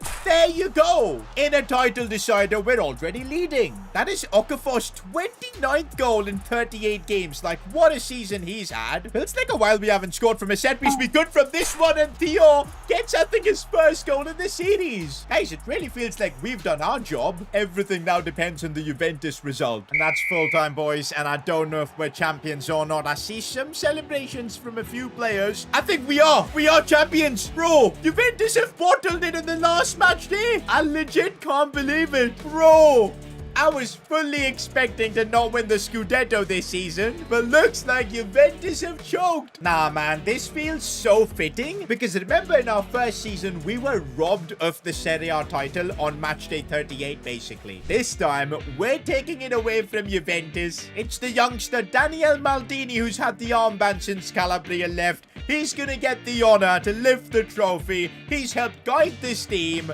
and now AC Milan are Scudetto winners. Don't forget, we're not done yet. There's one more goal I want to achieve with this team. And now with the shackles unchained, we should have what it takes to go for the Champions League. Next season, things are about to get crazy. To make AC Milan the #1 club in Italy, we've had to suffer. Going, of course, down to Serie B, losing out on all of our big players, but then eventually getting promoted right back up and winning the Scudetto. But there's one thing left. Making AC Milan the world's best club. And you know what we have to do to make that happen? Winning the Champions League. For that, though, we're going to have to make some serious improvements to our team. And if you remember, back in 2008, AC Milan shocked the world by signing the Brazilian sensation Ronaldinho. A player of his caliber playing for Milan. That's how good AC Milan was back in the day. And I'm thinking it's time we make a statement like that. The budget is clearly there after winning the Scudetto, 182 million. million, maybe it's time to bring a superstar back to AC Milan. Alright boys, back again with the AC Milan career mode, and we're not stopping. We won the Scudetto, I won the Champions League now. And as I said at the start, we're looking to buy a superstar for the team. We've got the money boys, 182 million. And you know what I'm thinking? We put Chiesa on the right, and instead of Luca Romero, we bring in a superstar winger. If you remember, there was a certain Portuguese who was in that position in season 1 who absolutely balled out for us. You guys know who I'm talking about. It's Rafael Leao. And looks like it's definitely possible to sign him back for 140 million. An iconic return of Rafael Leao to Milan would be insane. But what? He's rejecting our offer? Sorry, boss. I don't want to come back. I'm happy at Barca. This is where I can win the Ballon d'Or and the Champions League. And looks like it's the same case for Nico Williams. He doesn't want to join either. Yo, what a weird situation to be in. We have the money, but our former players don't want to come. I mean, I don't blame them. They're all happy at Barcelona. We can't force them to join. Okay, but what about doing something absolutely ridiculous? A player we don't have, a Brazilian who's in the cusp of dominating world football, a future Ballon d'Or winner. I'm talking about Vinicius. Now, I know this sounds absolutely crazy. We probably don't have the money for this, but hear me out. His contract is expiring in 11 months for the reason. I'm sure with Mbappe being at Madrid, there's a bit of a tussle going around. Vinicius, he's kind of, you know, okay with leaving. Maybe we can do a Ronaldinho, bring a player like Vinicius to AC Milan. Now, would that be a statement? Okay, I'm still not sure if financially we can get this done. This would be one of my greatest signings in career mode, though. Bringing Vini Jr. to AC Milan, bro, it just sounds ridiculous. Since his contract's expiring, I'm going to start with 160 as my first offer, and they're willing to bring it down to 179. Yo, if we're Stern, I think we could get a solid deal. 160 million again for Vinicius, and yup, they're bringing the fee down massively, but I need money for his wages too, so we're gonna counter this again. 160 million, and let's go, boys. We were Stern with the negotiations. We've got our prize. Now we just gotta convince Vini Jr. Now the problem is we failed to convince Leao, we failed to convince Nico Williams, and they've already seen what our AC Milan team was capable of. How do we convince Vinicius? I have two conditions for joining AC Milan. I want to take penalties, free kicks, and also the team will be built around me. Well, those are some hefty conditions coming in from Vini Jr., but you know what? I don't think we've got a designated penalty taker in our team anyways. Same for free kicks. I don't think anyone has ever scored a free kick from our team, or at least as far as I can remember. I honestly don't mind it. Oh, but his demands are absolutely ridiculous. An 8.6 million for 15 goals. We literally can't afford that, so I'm countering with another offer to see if that works. And he's taking his wages up to 380k. It's still a lot less than what he was earning back at Real Madrid, but with this, we've effectively signed the world's best player. Nah. This reminds me of Ronaldinho joining AC Milan. Now, I know Ronaldinho isn't a big fan of Vinicius and the Brazil team, but I know the kind of talent Vinicius is. If we build the team around him, make him shine, he can elevate this team all the way to a Champions League. Okay, we gotta change that number 9 kit though, but I gotta say, he does look good in red. Nah, man, what a team it is that we've built. Also, as instructed, the team is going to be built around Vinicius Jr. I've put him on stay forward. He's gonna be just in the attack doing his thing. And also, all free kicks are being taken by Vinicius. Bro's got 53 free kick accuracy. Yeah, we're not scoring a free kick. Daniel Maldini's probably super angry right now because he's the captain and with 78 free kick accuracy, but oh well. Well, at least Vinny's got 71 penalties, which is slightly better. But hey, when you're bringing in a superstar, that's the price you pay. We're starting off Serie A by playing Juventus. Oh, it still annoys me to see Mike Magnan with them. And don't forget, we are the Scudetto winners, so we're our favorites in every game we go. Oh, he's actually too good, man. This dribbling is brilliant, and he's got that pass as well about him. Okafor with the chance. We should have scored that. And there you go. Even set pieces, Vinny wants them. He's good with corners and everything. But we couldn't do much. Although he's got the ball again. Vinicius holding on to it from distance. Now, this might be a bit too much. Yeah, it is. Okafor looking for Vinicius, who's looking to get through those defenders. He's got quick feet, and he's using them. The cutback is on. It's brilliant for Loftus-Cheek. How did Vinicius find that pass? He created that goal and Loftus-Cheek finished it. Oh, we've let Juventus through here, but Verbruggen with the save. No. Mistakes have been made and Juventus score. Only a draw against Juventus. Not the start we wanted as champions. I was expecting a lot more from everyone, not just Vinicius. If we play like this, the Champions League is not going to be easy to win. Also, we did put all our eggs in one basket signing Vinicius. The transfer window is shut. We've got no more money to make improvements. This is what we've got. We've given the keys to this team to Vinicius. We've just got to make it work. But this is what matters, guys. The Champions League draw. Oh, and we've been put in a group with Bayern Munich. Monaco is a tricky game. Okay, the good thing is we're kicking off our Champions League charge against SK Rapid. This is a game where we should win. And we need to use this game to integrate Vinicius properly into this team, because the quickly he can adjust, the better we're going to be. Here we go as Vinicius has turned his man. He's gone for goal, and that's a brilliant goal. First goal in an AC Milan shirt. He couldn't get that goal against Juve, but he's getting it in the Champions League. There's Vinicius who's turned his man, gets taken out. Ref, how's that not a pen? Now here's Okafor. He waits for Vinicius to get in a good position. Vinicius now needs to show what he's all about with his dribbling. He's gone through, but he goes for a pass for Chiesa, and Chiesa makes it count. That's what we need. Players like Chiesa, Vinicius, all coming together. And there you go. We've got our first Champions League win. That was needed, boys, because this group is now very tricky. Bayern have lost their first game. They're going to try everything to beat us. No, that might go in. Please clear it away. What? What a silly own goal, man. Are you joking? That was so avoidable. And look at the Bayern players shamelessly celebrating. We literally scored that for them. This is not how we're going to win the Champions League. We need to respond. Oh, Federico Chiesa has pace for days. That's what he's known for. Driving it forward, but the pass was so bad. It's been a while since I've gotten this frustrated, but when we're facing the big elite teams, the level is just not there. Do you know what? It feels like we're holding this team back with this setup. What if we go for something like this? Defensively, it might cause us some problems, but I think attacking-wise, it'll make us so much better. And also, Kalulu is just finished with stamina, but so is Pellegrino on the bench, but we've got no choice. We're bringing him on. Okay, the changes have been made. I'm hoping we can do a better job here in the second half. Oh, and we've broken through. That's what you want to see, and I see Vinicius in a great spot. The cutback, and that's more like it. We opened up our formation, going for something more attacking, and that's the response. Okay, this is where this new formation kind of struggles, because defensively we are left a bit open, and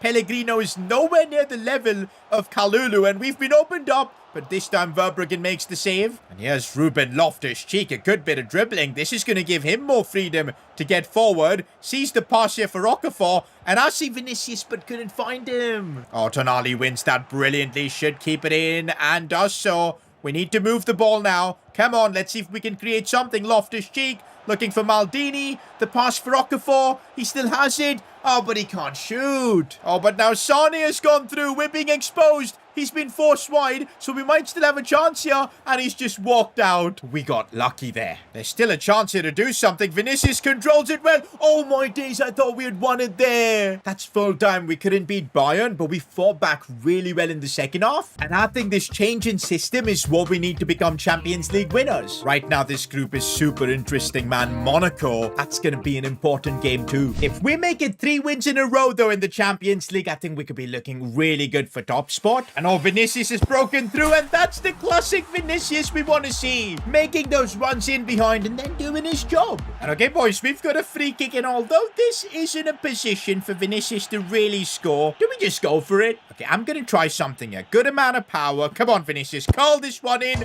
And tell you what, that came off the crossbar. Honestly, guys, with our new tactics, things just feel so much better. I'm glad we switched, because to win the Champions League, we need to be more attacking. And now with this system, we definitely are. Oh, we could now look for the second. Maldini finds Vinicius Jr., who's made that look so easy. That should be the game for us. Vinicius is taking us to that next level. And that's the win against Monaco. Vinicius actually converted it to a hat-trick. We're playing Monaco again, but I'm kind of confident we'll get the win, although I don't know why Theo has been dealing with a lot of fitness issues. Hopefully it doesn't lead to an injury. But yeah, we're going to sub him off for Pellegrino, I guess, for this game. We're lacking depth in the centre-back department. Anyways, let's get this out of the way, hopefully with the win. No, we actually lost. That defeat now makes this Bayern Munich game even bigger if we want to get out of this group. Monaco are right now in a great spot to go through. We couldn't beat Bayern the last time we faced them, but it was a silly own goal that cost us. I feel this time things are going to be a bit better. Okay, nope. We're not off to a good start, but some good defending from Kalulu. Oh, but this is not good. Harry Kane with an effort. Verbruggen again making the save. Guys, we need to win this. Otherwise, our dream of winning the Champions League with Milan is just going to get crushed right here. Bro, we've been opened up here. Leroy Sané with the chance. Verbruggen again. We need to calm things down. Instead, we've let Harry Kane score. As things stand, we're going to get knocked out of the Champions League. Okay, Chiesa's just gone through. This could be a big moment, but he was getting pulled back. Chiesa couldn't make it work. Chance from a set piece, but we couldn't do much. Vinicius has got it now. He's trying to do something with his dribbling. He's keeping it in somehow. And he's actually scored. That was ridiculously good from Vinicius. Oh, look at the space. Vinicius has gone through. Bayern have been caught lacking. Vinicius now, 1v1. Could send us through to the knockouts. And yes, he gets that goal against Bayern Munich. We've signed him for big games like this. Oh, no, we've let Bayern Munich now in behind. It's Musiala, and we know how good he is. We're dropping off here, and a huge challenge from Theo. He's been struggling for fitness, but comes up clutch there. And on the other end, we're trying to win this game here, but Vinicius' control let him down there. But he flip-flaps his way, and we could kill this game. And yes, it's brilliant from Vinicius. Okafor, right place, right time. And that's all we need to wrap things up against Bayern. And now all we've got is the final group stage game against SK Rapid, which we should be able to win. There you go. And those 2 wins have been enough to put a stop of the group. I cannot believe Monaco bottled, but it's us and Bayern Munich going through to the next round. At least so far, we've done our job in the Champions League. But no, guys, a big injury for Malik Theo. Torn hamstring, out for the next 4 months. I knew this was coming. You guys could see he was literally lagging in terms of fitness, and I think it was that crucial challenge that he put that maybe made this happen. But you know what the problem now is? The only other centre-back we've got is Marco Pellegrino. He's not good enough. Thankfully, we are in January, so we can bring in a new centre-back to improve this team. But the problem is we've barely got any cash. And from what I gather, Theo's going to be at least out until we potentially reach the semi-finals. We need a defender who can at least get us there. Let me know in the comments if you guys have got any ideas. But next episode, we have to figure out how to get a centre-back. Our Champions League run is going to depend on it. We broke the Serie A by signing Vinicius Jr. He's the best transfer this league has seen since Cristiano Ronaldo. And we've brought him in for one reason and one reason only: winning the Champions League. After all what we've suffered, getting relegated down to Serie B, coming back up and winning the Scudetto, we're after one final thing, and that's the 8th Champions League in Milan's history. But now we're enduring some setbacks. Malik Theo, one of our only good centre-backs, he's torn his hamstring and will be out for the next 4 months. The medical team says that he'll be back in case we get to the Champions League semi-finals. But we've drawn Chelsea in the round of 16, and that's going to be a massive game in itself. Without a centre-back, there's no chance we're going through. You know what's funny about this entire Theo ordeal? He was the one who scored the own goal, I think, against Bayern, and I was absolutely fuming. But now here I am, just wishing he would recover from his injury. But anyways, guys, we can't really change that. We've got to just bring in a new centre-back. The problem is just 12 million in the bank is gonna make life really difficult. I actually thought maybe free agents could help us out here, but because we're like midway through the season, all the good free agents have probably been snapped up. I think the only way is maybe making a player sale, selling someone from this squad and using that money to, you know, make another signing. That seems like the only way. Of course, we do have a ton of valuable players, especially after signing Vinicius, but of course, I don't want to be selling a first team player. But what I'm noticing is that we may have a few extra wingers. Chiesa is the starting right winger that we've got. We've got Nusa for backup on the left. He can play on the right too. We've got Terracciano, who is for squad depth, I guess. Then why keep Luca Romero? For some reason, his value is 81 million. I think we sell him. We'll have the money we need for another centre-back. I know it's a tough call, but we made the decision to bench him when we brought in Chiesa, so selling him now, I think, makes a lot of sense. And this might be the play to replace our centre-back position. position. This might be the only play. We're gonna have to wait until an offer comes for him. Until then, we've got the Italian Super Cup, the semi-finals, which I'm confident we should be able to win. There you go. And now we've got the Super Cup final against Juve. But look at that, still no offer for Luca Romero. And that means for this Super Cup game, we're gonna have to play Pellegrino. And I don't think he's good enough, man. So this could really end up hurting us. By the way, I completely forgot we haven't changed Vinicius's kit. Before the Champions League resumes, we gotta do that. Oh, we're starting things off with a free kick. And you guys know the condition Vinicius made when he joined us? He wants to be taking every single free kick. And let's see if he can actually do something with it. Oh, that's not a bad ball at all. Yeah, it was actually pretty bad. Daniel Maldini looking for Okafor on the turn. This is where he's great. But Mignan with the save. Of course it's him, our former keeper. There's Pellegrino. Bro, he's literally my centre-back. Why was he charging in like that? He's actually made his position back, but he's out of position and Vlahovic has scored. We're getting exposed because of Pellegrino. I told you guys, without a centre-back, without Theo, this isn't the same Milan side. We're literally vulnerable at the defence. Maldini striking one from distance. That could have gone anywhere. Vinicius, he's going through everyone. He's going through everyone but the block. Moving the ball around nicely. Ruben Loftus-Cheek. But again, it's brilliant defending from Juve. That's what we're missing in this game with Theo out. I feel like only one man can save us in this game, and that's Vinicius Jr. And he's gone through somehow. Still going. Cuts it back for Okafor, but we couldn't shoot. And now they've got a chance, and it's off the post. Rebound. We're somehow surviving. Verbruggen again with the save. We have some sort of hope, but there's just 10 minutes left. Wait, is that a red card for Locatelli? What did he do? Bro, it was a challenge in midfield. That was never a red card. Oh, okay, it was. It was a red card. Even more of a reason now for us to try and make a comeback with what we're doing. Okay, this might be our moment. Vinicius Jr., he's cutting in and out. Looking for Okafor. Massive chance, but no. This is our final chance from a set piece. That a man down. If we're going to score, it has to be from this moment, but I don't think it is. Full time, and we lose the Italian Super Cup. Mike Mignan is the happy man right now. I hate this. I really do. This is literally a sign. If we don't fix our defense, bring in a signing, the same scenario will play out in the Champions League. Okay, at least there's some good news. An offer's coming for Luca Romero from Bayer Leverkusen for about 110 million. That's crazy money for an 83 rated player. And you know what? I'm accepting it. We need the cash as soon as possible. I'm sorry, Romero, you're being sold. I know you were really amazing for us, especially through the Serie B and winning the Scudetto, but sacrifices need to be made if we want to build a Champions League winning team.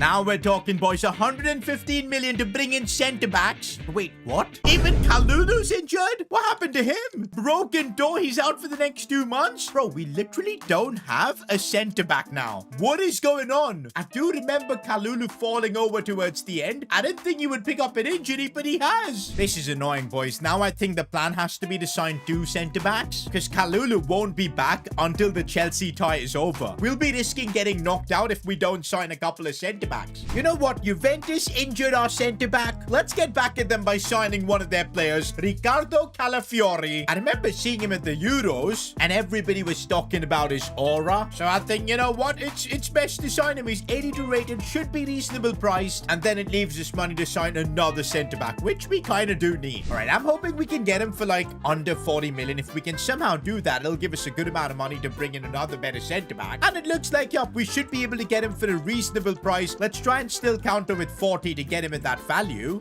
But I don't think that's going to happen. Let's meet in the middle, 42 million. I think that's a solid offer for Calafiori. Let's get it done and let's go. With that, guys, we're bringing in some aura to AC Milan. Hopefully, Calafiori will help us deal with the centre-back situation. Imagine we hadn't sold Luca Romero. That transfer is legit gonna save us now. Okay, still 70 million. We can bring in a better centre-back. And this time, I'm thinking of going to the Premier League. Ooh, Sven Botman would have been insane, but he's a bit above our budget. Ooh, Pau Kubasi wouldn't be a bad one, but I still think he's a bit inexperienced. We could do with someone better. What about with Marquinhos, boys? I know he's 32, but we need him to just do a madness this season and help us win the Champions League. And also, this kind of reminds me of when Thiago Silva ever played for AC Milan. Guys, I think this is the play. I think we should have the money to sign him, but let's still see. 55 is going to be my offer, and they're willing to do it at 59. This seems like a no-brainer. Let's settle at 57 and come on. Honestly, it feels like we're back in AC Milan's glory days. Two Brazilians right there. But now with Marquinhos, we're doing the best we can to fix our injury crisis. What an eventful transfer window this was. But now it's time to go full steam ahead in the Champions League. We're heading into the Champions League round of 16 now with a completely new backline. I am definitely worried. But to be honest, guys, I do think we've got enough quality to see out Chelsea. I mean, if we want to win the Champions League, we've got to beat big teams. The only thing I'm worried about in this game is how the new backline is going to work, because we haven't really had time to test it out. The good thing is our attack is tremendous, and if we can get Vinicius Jr. in behind,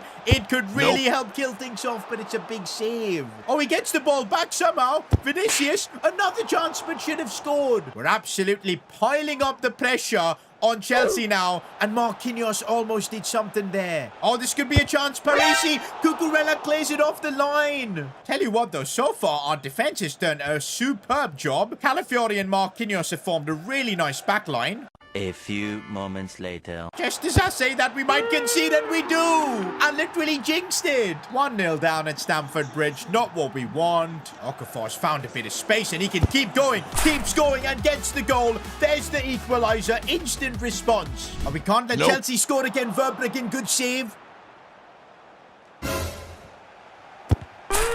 Well, we literally let them score. I think our defense is not at fault here. It's just that it's a new backline, a new system. That's what's causing us problems. We need to find a way to still get a result here. And, oh, we played the wrong pass there. Oh, we could still get the goal. Vinicius, this is his chance. Let's go, Vinicius Jr. 2-2 now. That's what we needed. Oh, and now there's so much space in the counter-attack. We can make this work right here. Okafor is through. Somehow we could steal a result here. And Okafor scores at Stamford Bridge. We're about to get a famous win. And that's full time, boys. I cannot believe we've managed to win this. We're heading now for the return leg, this time at home. And I think if we score first here, it's over. We're going through. Once again, it's Calafiori and Marquinhos' partnership that I'm worried about. But now they've had more time together, so I'm hoping it just works. And so far, it hasn't worked, and Chelsea are back in it. Loftus-Cheek driving it forward against his former club. And he times that pass really well for Vinicius. 1v1. Oh, that is world class. Oh, but we're still struggling defensively. Oh, but Calafiori, that's what we need. No, we're not conceding. That might be one of the biggest saves I've ever seen. And who is this Chelsea coach? Okay, but that save from Verbruggen could save us in the Champions League. Let's get the ball away as well. We're heading into the second half. All we need is just one goal. We get that, and I think we're going through. And here's space for Vinicius now to attack into, and this is where he is absolutely lethal.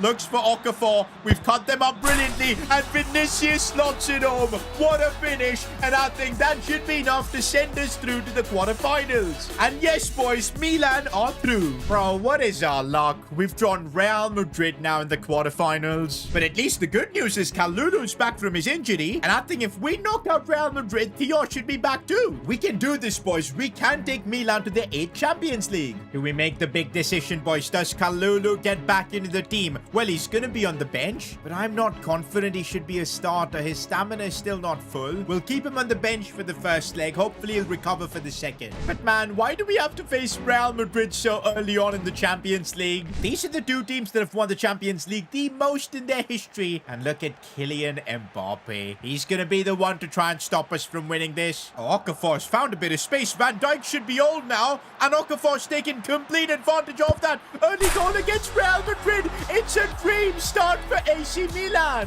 The pace abuse we used on Van Dijk there was just filthy. But that's just the first goal, man, and there's a lot of football to be played against Madrid. Honestly, Madrid without Vinicius Jr. do not feel the same, and Vinicius is running the show for us. Parisi has got it in behind. Could lead to a chance. Daniel Maldini, we're cooking Real Madrid. This is so far one of the best starts we've ever had. I cannot believe we're 2-0 up in 15 minutes. But Madrid don't back down, and they've gone for goal. It's off the post, and the keeper catches it. When you're facing Madrid, you need luck, and right now we're using every bit of it. Bro, we're not stopping here. We are not stopping here. Okafor, it falls for Chiesa. Chiesa gets one, two. 3-0 up against Madrid in 30 minutes. Guys, I genuinely don't believe what's happening. We barely got through against Chelsea. Okafor, and oh, come on. We could have made it 4. We score one more in this game, and I think Madrid are done. They're toast. Vinicius Jr. now. It's only left of him to get himself a goal. There you go. Against his former club, Real Madrid, he's going to show a bit of respect because that's where he won his first Champions League. But this was by far one of our greatest performances, and I really feel we've got this Milan team ticking. I'm really confident we're not going to see any sort of a comeback. Also, it's time for Kalulu to get back in action. We will rotate the team just a little bit for stamina purposes. I am that confident. We cooked Real Madrid in the first leg.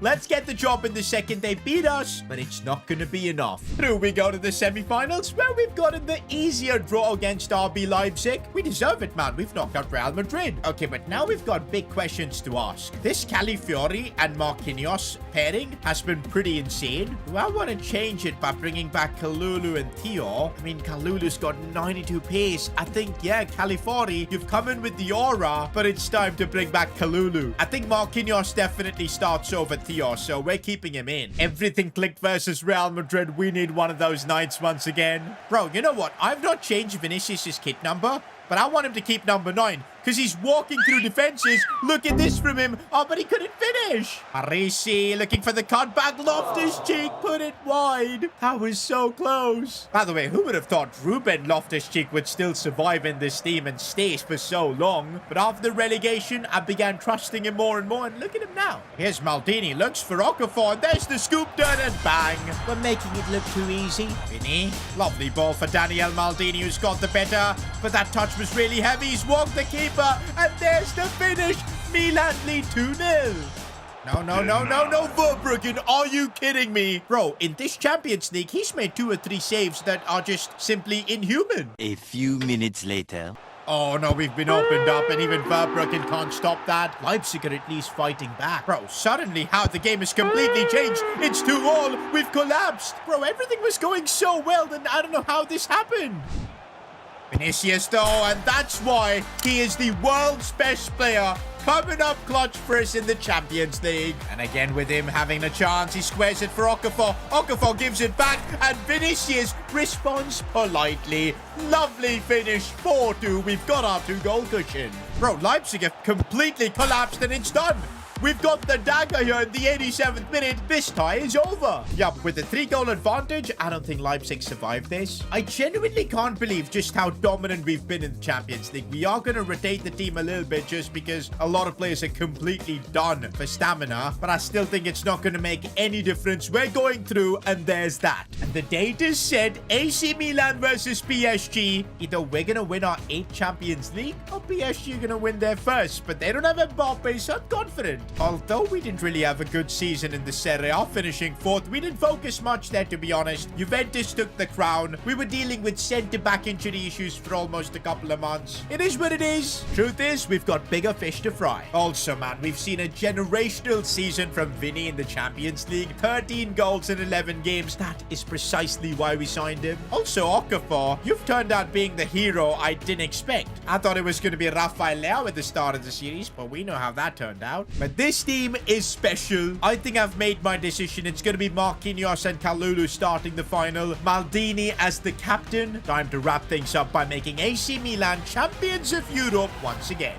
Usually we're the ones being the aggressors at the start, but PSG have a big chance, and it's a big save from Verbruggen. Can't lie, he's been an unsung hero for this series. Okay, this is not how we start a Champions League final, guys. We need to just calm down, because there will be space for us to attack into. Chiesa is already through on goal. Big touch from him, but he's 1v1, and he's made a miss. Complete fluff of it, because that was a golden chance. 2 big chances so far for both teams. This Champions League is turning out to be insane. Corner, and Marquinhos almost against his former club. I don't know what kind of game plan PSG have, but they've left themselves completely open. Maldini's through on one side. Okafor in the box. Why did he stop his run? And Donnarumma makes the save. Why did Okafor just stop his run? Got an opportunity from a set piece. Vinny's taking it at station. Header saved. Loftus-Cheek completely free. This guy was benched in the first season because of all the relegation drama. He became a starter, and he's now just scored an most important game.